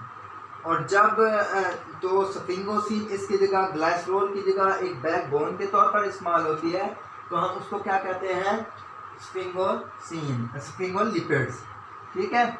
और इसके अंदर ये है कि ये जो स्फिंगोसिन होती है एक long chain aliphatic amine to which a saturated fatty acid is attached. ये एक long chain amino aliphatic amine है, इसके साथ क्या चीज़ अटैच है, एक एमाइड अटैच होता है फैटी एसिड का, ठीक है। और इसके अंदर जो हम एक ग्रुप अटैच करते हैं उसको हम क्या कहते हैं, फास्फोराइल कोलाइन, ठीक है, जो एक प्राइमरी अल्कोहल है। एक प्राइमरी अल्कोहल के तौर पर कौन सी चीज़ इस्तेमाल होती है, फास्फोराइल कोलाइन। अच्छा, अब ये जो स्फिंगोलिपिड्स हैं ये जनरली एनिमल्स के अंदर पाई जाती हैं, ठीक है। अब हमने आपको मैंने इधर स्ट्रक्चर भी दिखाया है स्फिंगोलिपिड्स का, ये आप देख सकते हैं स्फिंगोसिन का। स्फिंगोसिन क्या है, एक स्फिंगोलिपिड्स है, ठीक है। अब हम आगे जो टॉपिक डिस्कस करना है, जो नेक्स्ट कैटेगरी है वो है ग्लाइकोलिपिड्स। क्या चीज़ है, glycolipids. Glycolipids, it is another important lipid in plant. In such lipids, one of its hydroxyl group is of. Hello friends, अस्सलामु अलैकुम। दोस्तों, आज की इस वीडियो में मैं आप दोस्तों को सिखाऊंगा कि आप किस तरह अपने यूट्यूब चैनल के लिए प्रोफेशनल लोगो क्रिएट कर सकते हैं और यूट्यूब चैनल के लिए प्रोफेशनल कवर आर्ट कैसे क्रिएट किया जा सकता है। इसके अलावा अपने चैनल के लिए प्रोफेशनल इंट्रो कैसे बनाया जा सकता है और यूट्यूब वीडियोस के लिए प्रोफेशनल थंबनेल कैसे क्रिएट किए जा सकते हैं। तो अगर आप ये सब कुछ जानना चाहते हैं तो इस वीडियो को शुरू से लेकर एंड तक लाजमी से देखिएगा। दोस्तों, हो सकता है कि ये वीडियो थोड़ी लंबी हो जाए, तो आप दोस्तों ने इस वीडियो को गौर से देखना है और स्टेप बाय स्टेप फॉलो करना है तो इंशाल्लाह आप दोस्त भी अपनी वीडियोस के लिए प्रोफेशनल थंबनेल क्रिएट कर सकेंगे और भी इंट्रो वगैरह सब कुछ आप बड़े आराम से अपने मोबाइल में कर सकेंगे। तो इस वीडियो को शुरू से लेकर एंड तक लाजमी से देखिएगा। तो बिना टाइम ज़ाय के चलिए वीडियो को स्टार्ट करते हैं। तो यहाँ पर मैंने लिखा हुआ है आप दोस्तों के लिए, जैसा कि यहाँ पर नंबर 1 पर मैंने लिखा हुआ है कि यूट्यूब चैनल के लिए प्रोफेशनल लोगो कैसे बनाएं। तो अभी मैं आप दोस्तों को सिखाता हूँ कि अपने यूट्यूब चैनल के लिए प्रोफेशनल लोगो कैसे क्रिएट किया जा सकता है। इसके बाद मैं आप दोस्तों को ये नंबर 2 वाला बताऊँगा, उसके बाद 3 और उसके बाद 4। तो चलिए अभी मैं आप दोस्तों को बताता हूँ कि आपने किस तरह अपने यूट्यूब चैनल के लिए प्रोफेशनल लोगो क्रिएट करना है। तो इसके लिए आपके पास तो एक तो चैनल होना चाहिए। ज़ाहिर सी बात है आप दोस्तों के पास चैनल तो होगा जिसके लिए आप ये सब कुछ सीखना चाह रहे हैं। तो सबसे पहले तो आप दोस्तों ने क्या करना है, प्ले स्टोर को ओपन कर लेना है, क्योंकि प्रोफेशनल थंबनेल बनाने के लिए आपको एक एप्लीकेशन की ज़रूरत पड़ेगी। तो इसके लिए आप दोस्तों ने क्या करना है, प्ले स्टोर को ओपन कर लेना है। उसके बाद यहाँ पर सर्च बार में आप दोस्तों ने टाइप कर देना है pixel lab text on photo या पिक्चर्स लिखते हैं। जैसे ये लिख कर आप सर्च करेंगे तो यहाँ टॉप पर आप दोस्तों के सामने ये एप्लीकेशन आ जाएगी। तो आप दोस्तों ने इसे अपने मोबाइल में इंस्टॉल कर लेना है। मैंने इसे पहले ही से इंस्टॉल करके रखा हुआ था ताकि आप दोस्तों का जो कीमती वक्त होता है वो ज़ाया ना हो। तो यहाँ पर ये वर्जन न्यू में कह रहे हैं कि बग फिक्स, यानी कि इस एप्लीकेशन के अंदर थोड़ा बहुत बग आ गया था जो कि अब फिक्स कर दिया गया है। और इसके अलावा यहाँ पर 10 मिलियन प्लस इसके डाउनलोडर हैं, 4.4 इसकी रेटिंग है। तो चलिए अभी हम क्या करते हैं, इसे यहाँ से ओपन करते हैं। ओपन करने के बाद आप दोस्तों से परमिशन वगैरह मांगेगी, तो आप दोस्तों ने अलाउ कर देना है। मेरे से परमिशन वगैरह नहीं मांगी गई क्योंकि मैं इसे पहले ही से यूज़ कर रहा हूँ। मैं ऑलरेडी इसे परमिशन वगैरह सब कुछ दे चुका हूँ। बाकी आप दोस्तों से ये परमिशन वगैरह मांगेंगी तो आप दोस्तों ने अलाउ कर देना है। तो जब आप इसे फर्स्ट टाइम ओपन करेंगे, परमिशन वगैरह सब कुछ देने के बाद आप दोस्तों ने क्या करना है, यहाँ से आप दोस्तों ने जहाँ पर लिखा होगा आप दोस्तों ने न्यू टेक्स्ट, तो यहाँ पर आप दोस्तों ने पहले अपने चैनल का नाम नहीं लिखना, आप दोस्तों ने इसे छोड़ देना है। और यहाँ पर आप दोस्तों ने आ जाना है इसके कलर में। तो यहाँ पर आप दोस्तों ने इसका कलर चेंज करना है। कलर आप दोस्तों ने इसका रख लेना है वाइट कलर चूज़ करने के बाद आप दोस्तों ने यहाँ पर इस टेक्स्ट पर टाइप करना है। उसके बाद यहाँ पर न्यू टेक्स्ट में आप दोस्तों ने अपने चैनल का नाम लिख देना है। मिसाल के तौर पर यहाँ पर मैं लिख देता हूँ सकलैन ऑनलाइन टीवी। उसके बाद क्या करना है, ओके वाले बटन पर क्लिक कर देना है। याद रहे कि आप दोस्तों ने अपने चैनल का नाम लिखना है, जिस चैनल का आप लोगो क्रिएट करना चाह रहे हैं। उसके बाद क्या करना है, इसके कलर में आ जाना है। कलर आप दोस्तों ने अपनी मर्ज़ी से रख लेना है। तो यहाँ से मैं कोई सा भी कलर रख लेता हूँ तो यहाँ पर मैंने एक कलर चूज़ कर लिया। उसके बाद क्या करना है, यहाँ जाना है इनर शेडो। इसमें आने के बाद उसी कलर को आप दोस्तों ने अगेन चूज़ कर लेना है। इसका फ़ायदा ये होगा कि जो आप टेक्स्ट लिखते हैं और उसका कलर चूज़ करते हैं तो वो कुछ क्लियरली नज़र नहीं आता। इससे कुछ जो ये वर्डिंग होती है वो मोटी हो जाती है। तो ये काम हो गया। अब क्या करना है, इसका फ़ॉन्ट लगाना है। फ़ॉन्ट आप दोस्तों ने अपनी मर्ज़ी से चूज़ कर लेना है, जो फ़ॉन्ट आप रखना चाहते हैं। मिसाल के तौर पर यहाँ से मैं कोई सा भी चूज़ कर लेता हूँ। और यहाँ पर माई फ़ोन्स में जाकर आप अपने भी फ़ोन्स ऐड कर सकते हैं। उसके लिए यहाँ पर आप दोस्तों ने क्लिक करना है और यहाँ से आपने जो अपने डाउनलोड करके फ़ोन्स रखे हुए हैं वो यहाँ से ऐड कर सकते हैं। तो यहाँ से मैं कोई ऐड नहीं करना चाह रहा क्योंकि मैं ऑलरेडी ऐड कर चुका हूँ। उसके बाद यहाँ से मैं अपना फेवरेट कोई सभी फ़ोन्स चूज़ कर लेता हूँ। उसके बाद ओके। अब क्या करना है, अब यहाँ पर आप दोस्तों ने ना लाइन स्पेसिंग में आना है और यहाँ से इसे थोड़ा नीचे कर देना है और यहाँ से ओके। अब ये काम हो गया। अब यहाँ पर 3D शेडो में आना है और यहाँ से इसे थोड़ा सा 14% पर रख लेना है। अब आप दोस्तों ने इसकी साइज़ कुछ बढ़ा देनी है। साइज़ बढ़ाने के बाद आप दोस्तों ने यहाँ आना है और यहाँ पर शेप्स में जाना है और यहाँ से इसको सर्कल कर लेना है और इसे 0 पर रख लेना है और इसे आप दोस्तों ने 5 पर रहने देना है। 5 पर आ गया। अब क्या करना है, आप दोस्तों ने इसकी साइज़ बढ़ानी है। अपने टैक्स और लोगो अब यानी कि अपने टैक्स के लिहाज से आप दोस्तों ने इसकी साइज़ बनानी है जैसा आपको सही लगे। तो ये काम हो गया। अब क्या करना है, यहाँ से मैं इसे एडजस्ट कर लेता हूँ। आप दोस्तों ने अपनी मर्ज़ी से कस्टमाइज़ कर लेना है।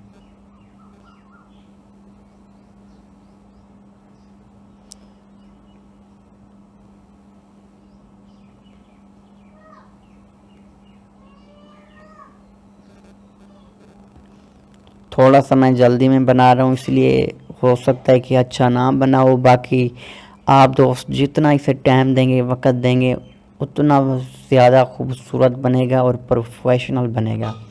तो आप दोस्तों ने जल्दी में नहीं बनाना। आप दोस्तों ने खूबसूरत फ़ॉन्ट्स देने हैं और उसके अलावा शेप्स भी अच्छी देनी है और इंशाल्लाह आपका प्रोफेशनल लोगो बन जाएगा।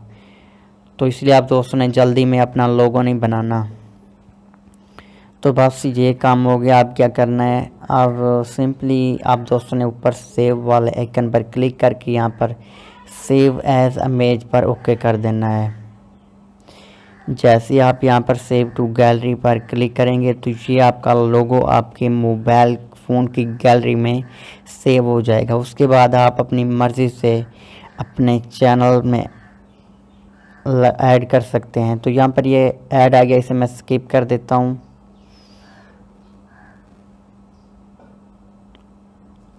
अब ये काम हो गया। अब मैंने आप दोस्तों को ये सिखा दिया कि आप अपने YouTube चैनल के लिए प्रोफेशनल लोगो कैसे क्रिएट कर सकते हैं।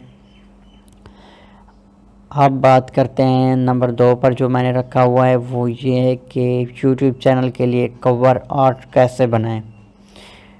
कवर आर्ट आप दोस्तों को पता ही होगा, अगर नहीं पता तो चलिए अभी मैं आप दोस्तों को बता देता हूँ। तो यहाँ पर आप देख सकते हैं कि यहाँ पर मैंने एक लगाया हुआ है टेक्नो असनैन और यहाँ पर ऊपर आप देख सकते हैं कि ये जो सारा आ रहा है ये कवर आर्ट है। अगर आपने नहीं लगाया हुआ तो आपका चैनल सही से नहीं नज़र आ रहा होगा, यानी कि आपने कस्टमाइज़ नहीं किया होगा, कोई भी खूबसूरत कवर आर्ट वगैरह नहीं लगाया होगा। तो ये आप दोस्तों को लाजमी लगाना चाहिए। तो ये कैसे बनाया जा सकता है, चलिए जी मैं अभी आप दोस्तों को बनाना सिखाता हूँ। तो इससे पहले यार अगर आपने इस वीडियो को लाइक नहीं किया हुआ तो आप तो लाइक बनता है, लाइक कर दें। बड़ी मेहनत से आप दोस्तों के लिए वीडियोस बनाते हैं और कमेंट बॉक्स में भी अच्छा सा कोई कमेंट कर दें। अब बताता हूँ कि आप दोस्तों ने कवर आर्ट कैसे बनाना है। उसके लिए आप दोस्तों ने क्या करना है, सेम इसी एप्लीकेशन को ले लेना है और इसे ओपन कर लेना है। ओपन करने के बाद आप दोस्तों ने यहाँ पर इसे डिफ़ॉल्ट कर देना है।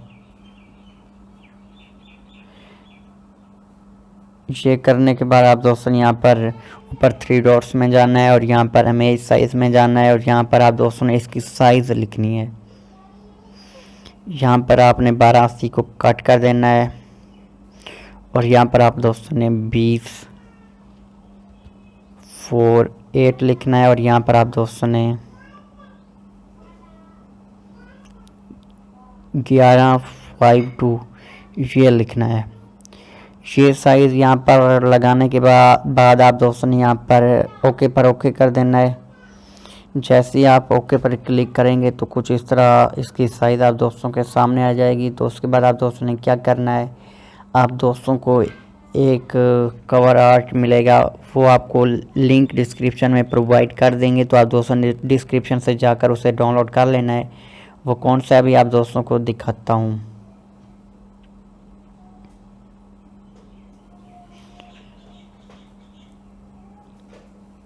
तो यहाँ पर मैंने डाउनलोड करके रखा हुआ था।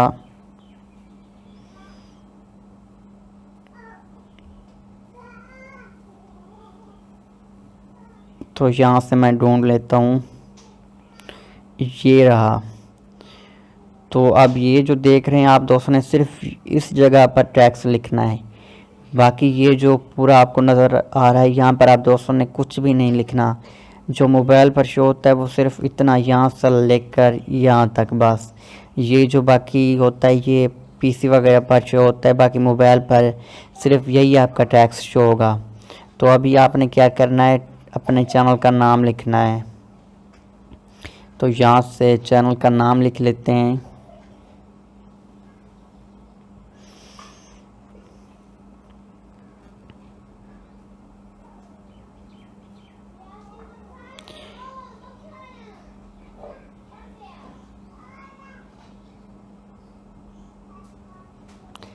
सकलैन ऑनलाइन टीवी, ये नाम हमने लिख लिया। उसके बाद क्या करना है, यहाँ पर ओके वाले बटन पर क्लिक कर देना है।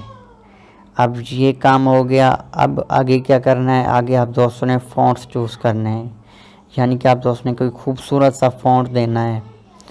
यहाँ पर फ़ॉन्ट्स में आना है। उसके बाद आप यहाँ से भी लगा सकते हैं और अपने माई फ़ॉन्ट्स में जाकर अपने भी फ़ॉन्ट्स यहाँ से लगा सकते हैं। तो यहाँ पर मैं कोई देख लेता हूँ अच्छा सा।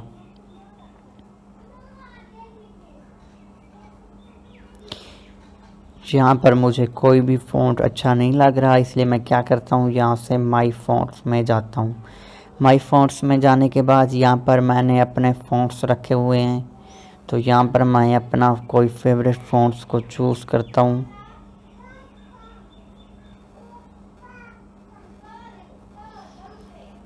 मैंने 28 डे लेटर को वाले फ़ॉन्ट्स को चूज़ कर लिया है। उसके बाद मैं क्या करता हूँ, यहाँ पर ओके वाले बटन पर क्लिक कर देता हूँ। अब ये काम हो गया। अब आगे क्या करना है, आगे ये कि आप दोस्तों ने अपने टैक्स को खूबसूरत बनाना है। जितना खूबसूरत आप बना सकते हैं बना लें। जैसा कि आप दोस्तों को बताया कि याद रहे कि आप दोस्तों ने यहाँ पर कुछ भी नहीं लिखना है और यहाँ पर भी सिर्फ आप दोस्तों ने इस जगह से लेकर इस जगह पर तक लिखना है। क्योंकि बाकी आप सब दोस्तों को आप बेकार है, जो भी यहाँ पर आप जो कुछ भी लिखेंगे वो बेकार रहेगा, क्योंकि मोबाइल पर सिर्फ यही जगह शो होती है। तो यहाँ पर मैंने ये लिख लिया। मज़ीद इसे अच्छा करने की कोशिश करता हूँ, शायद हो जाए।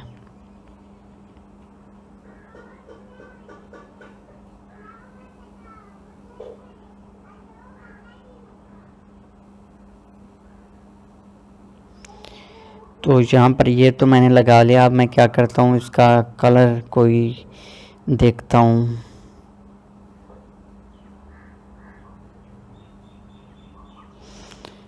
कलर मैंने ये वाला रख लिया। उसके बाद यहाँ पर मैं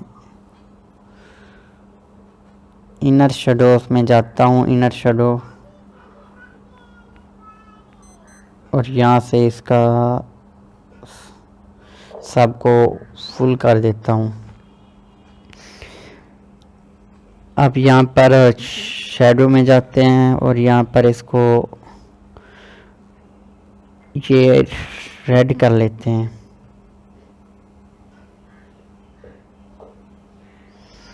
ये काम हो गया। अब क्या करना है, अब ये करना है कि आप दोस्तों ने यहाँ पर इफ़ेक्ट वाले बटन पर क्लिक करना है और यहाँ पर सैचुरेशन पर जाना है और यहाँ से आप दोस्तों ने इसका जो बैकग्राउंड कवर है उसकी आप दोस्तों ने यानी कि आप दोस्तों ने इसका कलर चेंज करना है तो कर सकते हैं। मिसाल के तौर पर यहाँ पर मैं इसको कम या बढ़ा सकता हूँ, कम से ज़्यादा अपनी मर्ज़ी से कर सकता हूँ। तो यहाँ पर मैं इसे इस जगह पर रहने देता हूँ और अब क्या करता हूँ, यहाँ पर आता हूँ और यहाँ से अपनी मर्ज़ी से रख सकता हूँ। तो मिसाल के तौर पर ये मैंने रख लिया।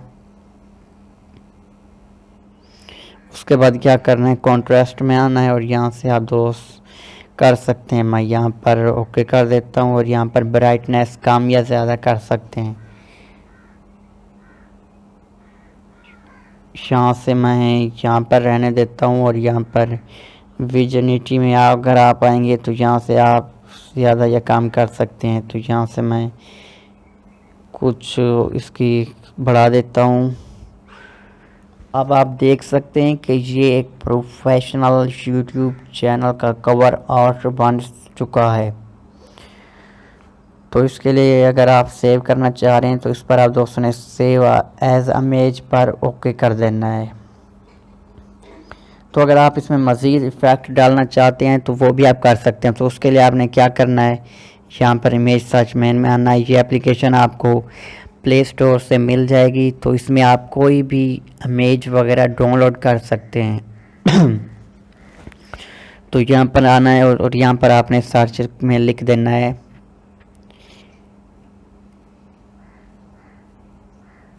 इमेजेस इफेक्ट्स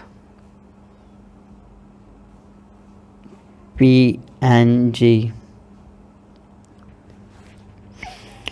ये लिखने के बाद आप दोस्तों ने यहाँ से अपनी मर्ज़ी से जो भी आपको सही लगे वो डाउनलोड कर लेने हैं। तो मेरे पास ऑलरेडी डाउनलोड पड़े हुए हैं तो मैं वहाँ से लगा सकता हूँ। ये जस्ट मैं आप दोस्तों को समझाने के लिए कह रहा था, बाकी मैं नहीं लगाना चाह रहा क्योंकि ये अच्छा लग रहा है। ये जो मैंने अभी कवर आर्ट बनाया है बस ऐसे ही ये खूबसूरत लग रहा है। बाकी आप दोस्त जितना इसे टाइम देंगे, वक्त देंगे, उतना ज़्यादा आप अच्छा बना सकते हैं। तो इसे सेव करने के लिए यहाँ पर सेव वाले बटन पर क्लिक करना है। उसके बाद सेव एज इमेज यहाँ से भी आप कर सकते हैं, सेव टू गैलरी। उसके बाद ये सेव हो जाएंगे।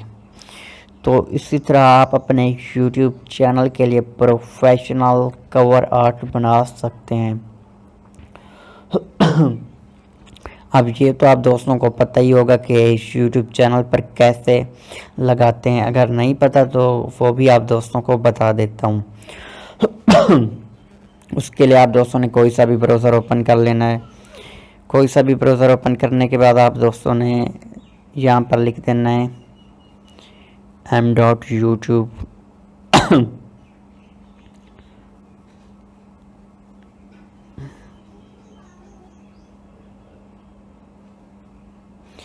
ये लिखकर आप दोस्तों ने सर्च कर देना है। तो यहाँ पर एरर आ रहा है, अगेन मैं लिख देता हूँ m.youtube.com। .com मैंने नहीं लगाया तो यहाँ पर ये लिख कर सर्च करते हैं। तो यहाँ पर YouTube ओपन हो चुकी है। तो अब क्या करना है आप दोस्तों ने, यहाँ पर आप दोस्तों ने अपने YouTube चैनल के आइकन पर क्लिक करना है, प्रोफाइल आइकन पर। और उसके बाद यहाँ पर आप दोस्तों ने यहाँ से भी आप अपने चैनल में जा सकते हैं और यहाँ से भी यहाँ माई चैनल पर आप जैसे ही क्लिक करेंगे तो आप अपने चैनल पर रीडायरेक्ट हो जाएंगे। उसके बाद क्या करना है आप दोस्तों ने वीडियो मैनेजर पर ओके कर देना है। तो यहाँ पर ये कह रहे हैं गेट द ऐप। तो यहाँ पर मैं बैक करता हूँ। तो अब हम यहाँ पर ही इसे यहाँ इस जगह से सेट कर लेते हैं। उसके लिए यहाँ पर क्लिक करना है और यहाँ पर पेंसिल का आइकन नज़र आ रहा होगा, इस पर आप दोस्तों ने क्लिक कर देना है। उसके बाद एडिट चैनल आर्ट पर ओके करना है और उसके बाद आप दोस्तों ने क्या करना है, सेलेक्ट फ्रॉम योर कंप्यूटर, इसके ऊपर क्लिक करना है, डॉक्यूमेंट्स में जाना है। उसके बाद आप दोस्तों ने क्या करना है, जो आपने अपने यूट्यूब चैनल के लिए कवर आर्ट बनाया उसके ऊपर आप दोस्तों ने क्लिक करना है। उसके बाद उसे आप दोस्तों ने सेलेक्ट कर लेना है। मिसाल के तौर पर ये वाला मैंने सेलेक्ट कर लिया है।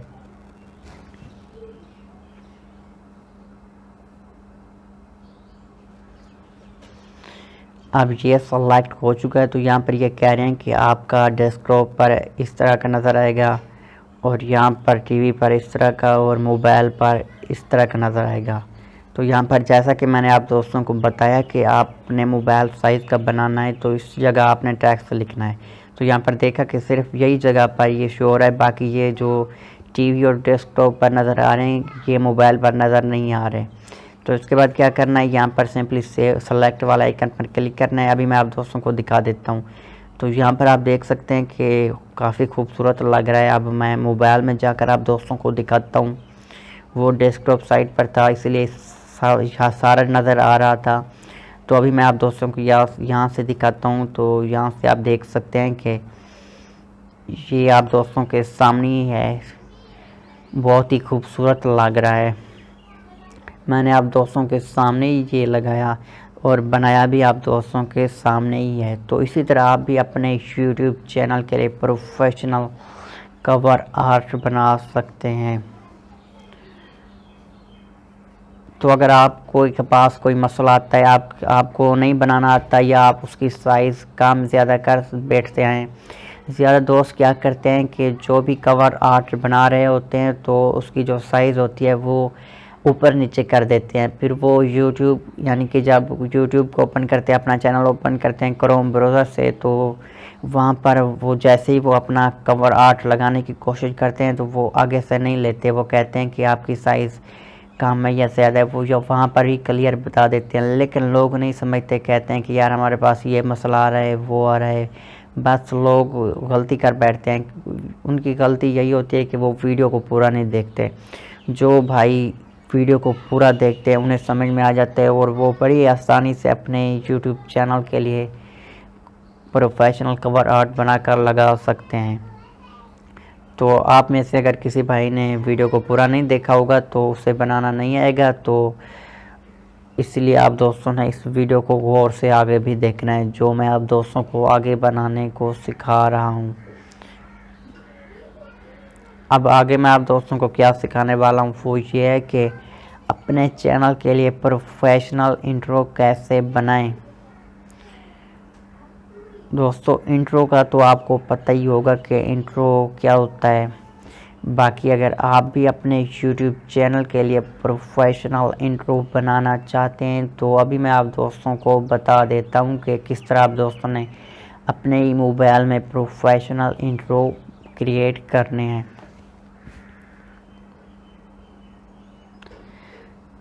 तो इसके लिए आप दोस्तों ने क्या करना है, प्ले स्टोर को ओपन कर लेना है। प्ले स्टोर को ओपन करने के बाद आप दोस्तों ने क्या करना है, यहाँ पर लिख देना है इंट्रो मेकर। जैसे ये लिख कर सर्च करेंगे तो ये टॉप पर आप दोस्तों के सामने ये एप्लीकेशन आ जाएगी। तो आप दोस्तों ने इसे अपने मोबाइल में इंस्टॉल कर लेना है। इसमें आपको बने बनाई ही इंट्रो मिलेंगे। जस्ट आप दोस्तों ने अपने चैनल का नाम लिखना है, उसके बाद डाउनलोड करके अपनी वीडियोस में लगा सकते हैं। एक और बात मैं आप दोस्तों को बताना भूल गया यूट्यूब कवर आर्ट के हवाले से, कि आप दोस्तों को एक और एप्लीकेशन मिलेगी कैनवा के नाम से। इसे आप दोस्तों ने अपने मोबाइल में इंस्टॉल कर लेना है। इसमें आप दोस्तों को बने बनाए यूट्यूब चैनल के लिए प्रोफेशनल कवर आर्ट मिलेंगे। तो इसमें आप दोस्तों ने सिर्फ अपने चैनल का नाम लिखना है, उसके अलावा आपने और कुछ भी नहीं करना। जैसे ही आप अपने चैनल का नाम लिखेंगे तो आप उस इमेज को डाउनलोड करेंगे, तो जैसे ही आप अपने YouTube चैनल पर लगाएंगे तो आपका लोगो तैयार हो जाएगा। यानी कि सिर्फ आप दोस्तों ने इसमें अपना चैनल का नाम लिखना है और आपके चैनल के नाम से आपका प्रोफेशनल कवर आर्ट बन जाएगा। तो बहुत ही कमाल की एप्लीकेशन है, लाजमी से इंस्टॉल करें। 2 मिलियन इसके रिव्यूज़ हैं और यहाँ पर 27 MB इसकी साइज़ है। यहाँ पर 50 मिलियन प्लस इसके डाउनलोडर हैं।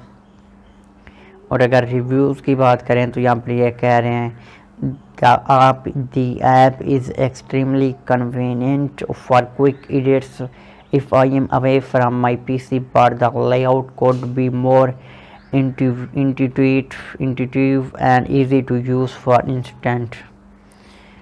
और यहाँ पर और भी रिव्यूज़ मौजूद हैं, आप यहाँ से रिव्यूज़ भी इसके देख सकते हैं।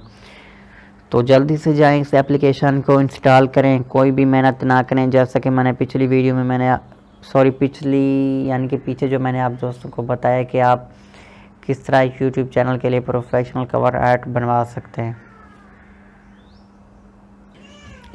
मतलब कि पिछली वीडियो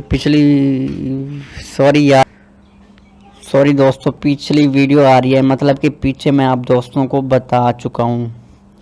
तो अब बात करते हैं कि अपने चैनल के लिए प्रोफेशनल इंट्रो कैसे क्रिएट किया जा सकता है। मैंने आप दोस्तों को एप्लीकेशन के बारे में तो बता दिया है, लेकिन फिर भी काफ़ी सारे दोस्त कहेंगे कि यार इस एप्लीकेशन को हम कैसे यूज़ करेंगे, कि किस तरह इसमें हम इंट्रो क्रिएट करेंगे। तो आप दोस्तों की आसानी के लिए मैं इस वीडियो को आगे बढ़ा रहा हूँ ताकि आप दोस्तों को स्टेप बाय स्टेप समझा सकूँ। तो यहाँ पर मैंने इसे अपने मोबाइल में इंस्टॉलिंग पर लगाया हुआ है। तो जैसे ही ये इंस्टॉल होती है application intro maker for YouTube music intro video editor, तो जैसे ही ये इंस्टॉल होती है उसके बाद ओपन करते हैं। उसके बाद मैं आप दोस्तों को स्टेप बाय स्टेप समझाता हूँ कि आपने किस तरह इसमें इंट्रो बनाने हैं। अच्छा, वो जैसे ही इंस्टॉल होती है, अब बात कर लेते हैं इसके डाउनलोडर के बारे में। 10 मिलियन इसके प्लस डाउनलोडर हैं, 4.6 राइटिंग, और यहाँ से इसके कुछ स्क्रीनशॉट वगैरह भी आप दोस्त चेकआउट कर सकते हैं। तो ये एप्लीकेशन इंस्टॉल हो चुकी है। तो अब हम क्या करते हैं, सिंपली इसे यहाँ से ओपन करते हैं। ओपन करने के बाद यहाँ से परमिशन वगैरह मांगेंगे। तो आप दोस्तों ने क्या करना है, अलाउ वाले बटन पर क्लिक कर देना है। जैसे ही आप ये काम करेंगे उसके बाद ये करें allow Intro Maker to access photos media and files on your device. इसे भी यहाँ से अलाउ करना है, डैनी नहीं करना, अलाउ कर देना है। यहाँ पर कह रहे हैं अपनी सेटिंग में जाएं, वहाँ से परमिशन दें। तो यहाँ से मैं सेटिंग में जाता हूँ और इसे परमिशन वगैरह देता हूँ।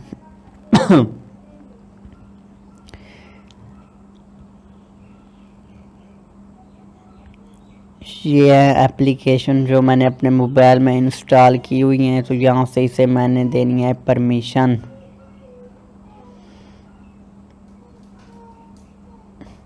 यहाँ पर आप देख सकते हैं कि ये इनेबल नहीं हुआ था, तो यानी कि इनेबल नहीं हुआ पड़ा था, तो इसे इनेबल करना है।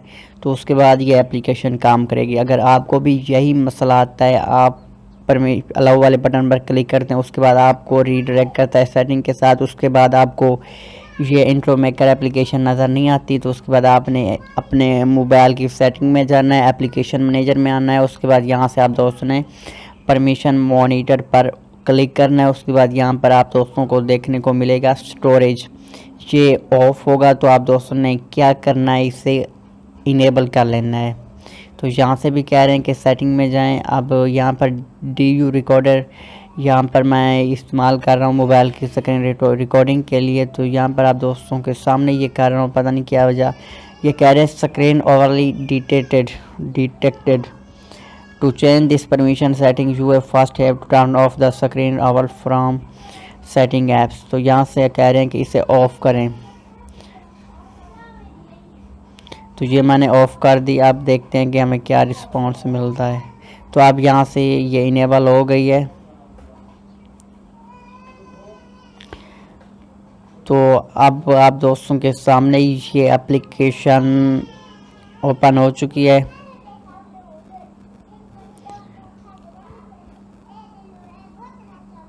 ओपन होने के बाद आप दोस्तों के सामने कुछ इस तरह इसका इंटरफेस आएगा। तो आप दोस्तों ने क्या करना है, कोई सा भी इंट्रो ले लेना है। यहाँ पर इंट्रो भी आपको मिलेंगे, आउट्रो भी मिलेंगे। मिसाल के तौर पर जो भी आप दोस्तों को पसंद है वो आप दोस्तों ने चूज़ कर लेना है। मिसाल के तौर पर ये वाला मैं चूज़ कर लेता हूँ। चूज़ करने के बाद यहाँ पर ये कह रहे हैं कि इसे यहाँ से कैंसिल करते हैं, ये पे मांग रहे हैं। यहाँ पर ये कह रहे हैं कि आप किस क्वालिटी में इसे डाउनलोड करना चाह रहे हैं। तो यहाँ पर मैं 480p पर क्लिक कर देता हूँ और आप दोस्तों के सामने ये डाउनलोड हो चुका है। अब छोटा सा आप दोस्तों ने काम करना है, ये इंट्रो आपको बना ही मिल रहा है। आप दोस्तों ने जस्ट अपना यहाँ पर अपने चैनल का नाम लिखना है और कुछ सेटिंग वगैरह करनी है। यहाँ पर टैक्स पर जैसे ही आप क्लिक करेंगे तो आप दोस्तों ने अपने चैनल का नाम लिख देना है। मैं यहाँ पर लिख देता हूँ सकलैन ऑनलाइन टीवी। उसके बाद क्या करता हूँ, इस पर क्लिक कर देता हूँ। अब इसे हमने क्या करना है, यहाँ पर ये कह रहे हैं टाइटल हियर, यहाँ से हम इसे करते हैं कट, क्योंकि वहाँ से ये हट नहीं रहा जहाँ पर लिखा हुआ है टाइटल हियर। इसे डल करते हैं। उसके बाद यहाँ पर हम इसे टाइटल हियर वाले बटन पर टैप करते हैं। उसके बाद अपने चैनल का नाम लिख लेते हैं।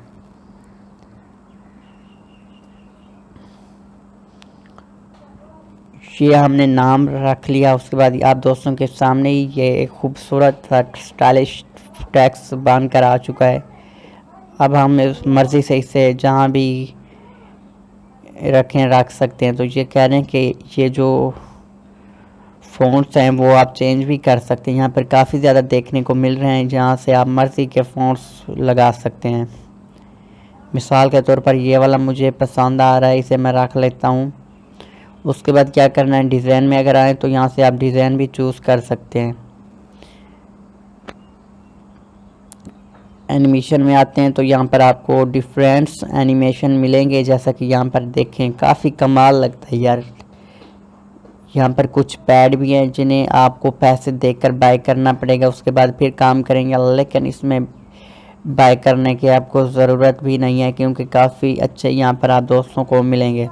उसके बाद क्या करना है, ये काम हो गया। उसके बाद आप दोस्तों ने सिंपली यहाँ से आ जाना है, डन वाले बटन पर क्लिक कर देना है। उसके बाद आप चाहें तो इसे प्ले करके देख सकते हैं। तो यहाँ पर मैं आप दोस्तों के सामने प्ले करके दिखा देता हूँ, देखें काफ़ी कमाल लग रहा है। उसके बाद हम क्या करते हैं, इसमें म्यूज़िक वगैरह भी ऐड कर सकते हैं, स्टिकर भी इसमें मौजूद हैं। देखें बहुत ज़्यादा स्टिकर्स वगैरह मौजूद है, जैसा कि यहाँ पर सब्सक्राइब वाला कह रहे हैं कि ये पैड है, तो यहाँ पर एक मौजूद है, इसे अब हम लगा लेते हैं। डाउनलोडिंग हो रहा है, तो जैसे ही डाउनलोड होता है तो आप दोस्तों को ऐड करके दिखाता हूँ। तो ये आप दोस्तों के सामने ये सब्सक्राइब का बटन आ चुका है। तो आप अपने यूट्यूब चैनल के लिए इसी तरह आप सब्सक्राइब बटन भी ऐड कर सकते हैं, बहुत ही कमाल का लगेगा। तो यहाँ पर मैं ऐड नहीं करना चाह रहा, इसलिए यहाँ से इसे डिलीट कर देता हूँ। म्यूज़िक की बात करें तो म्यूज़िक भी आप यहाँ से ऐड कर सकते हैं, म्यूज़िक भी बहुत ज़्यादा मिल रहे हैं। अगर आप साउंड इफ़ेक्ट डालना चाहते हैं तो वो भी डाल सकते हैं। और यहाँ पर अगर माई म्यूज़िक पर क्लिक करते हैं तो ये आपकी डिवाइस पर रीडायरेक्ट कर देगा। यहाँ पर जैसे आप चूज़ फ्राम लाइब्रेरी पर ओके करेंगे तो ये आपकी डिवाइस को खोल देगा। आप दोस्तों के सामने आपकी डिवाइस खोल जाएगी। तो आपने जो अपने मोबाइल में ऑडियो म्यूज़िक रखा होगा तो वो आप दोस्तों ने चूज़ करना है, उसके बाद इसमें आपने ऐड कर देना है। तो ये सब कुछ काम करने के बाद आप दोस्त यहाँ पे एक और बात, यहाँ से आप इसमें पिक्चर्स वगैरह भी ऐड कर सकते हैं। यहाँ पर ये है पिक्चर्स, तो इसमें देखें बहुत ज़्यादा मिल रहे हैं। इमोजी हो गए, फन मोजी, और यहाँ से कस्टम पर अगर आप क्लिक करेंगे तो कस्टम आपके मोबाइल में जो रखे हुए हैं वो भी आ जाएंगी, इमेजेस वगैरह, तो वो भी आप ऐड कर सकते हैं। तो अब मैं ऐड नहीं करना चाहता, तो अब मैं क्या करता हूँ, बैक चला जाता हूँ। अभी आप दोस्तों ने सेव कैसे करना है, इसके ऊपर आप दोस्तों ने क्लिक कर देना और यहाँ पर आप देख सकते हैं कि एक्सपोर्टिंग वीडियो। तो जैसे ही ये एक्सपोर्ट होती है तो आपके मोबाइल में सेव हो जाएगी। उसके बाद आप अपनी मर्ज़ी से अपने यूट्यूब की वीडियोस में इसको ऐड कर सकते हैं। तो यहाँ पर ये एक्सपोर्ट हो चुकी है, तो ऐड आ गया, ऐड को क्लोज़ कर देते हैं। तो यहाँ पर प्ले करके दिखाता हूँ, ये देखें। तो इसी तरह आप भी अपने यूट्यूब चैनल के लिए प्रोफेशनल इंट्रो क्रिएट कर सकते हैं। तो अगर आप मज़ीद डाउनलोड करना चाहते हैं तो बहुत ज़्यादा मौजूद हैं, जो कि आप दोस्त अपनी मर्ज़ी से चूज़ कर सकते हैं। इसके अलावा यहाँ पर माई वर्क्स पर अगर क्लिक करते हैं, माई वर्क्स जैसे आप यहाँ पर क्लिक करेंगे तो जितना भी आपने इसमें काम किया हुआ है, यानी कि जितने भी आपने इसमें इंट्रो वगैरह बनाए हुए हैं, तो वो यहाँ पर शो होंगे। तो यहाँ पर अब इस एप्लीकेशन का तो काम हो गया डन। अब मैं इसे अपने मोबाइल से कर देता हूँ अनइंस्टॉल, क्योंकि मैंने आप दोस्तों को समझाना था कि आप किस तरह अपने यूट्यूब चैनल के लिए इंट्रो बना सकते हैं। मैं नहीं बनाना चाहता, मैंने तो बस आप दोस्तों को समझाना था, तो मैंने वो समझा दिया।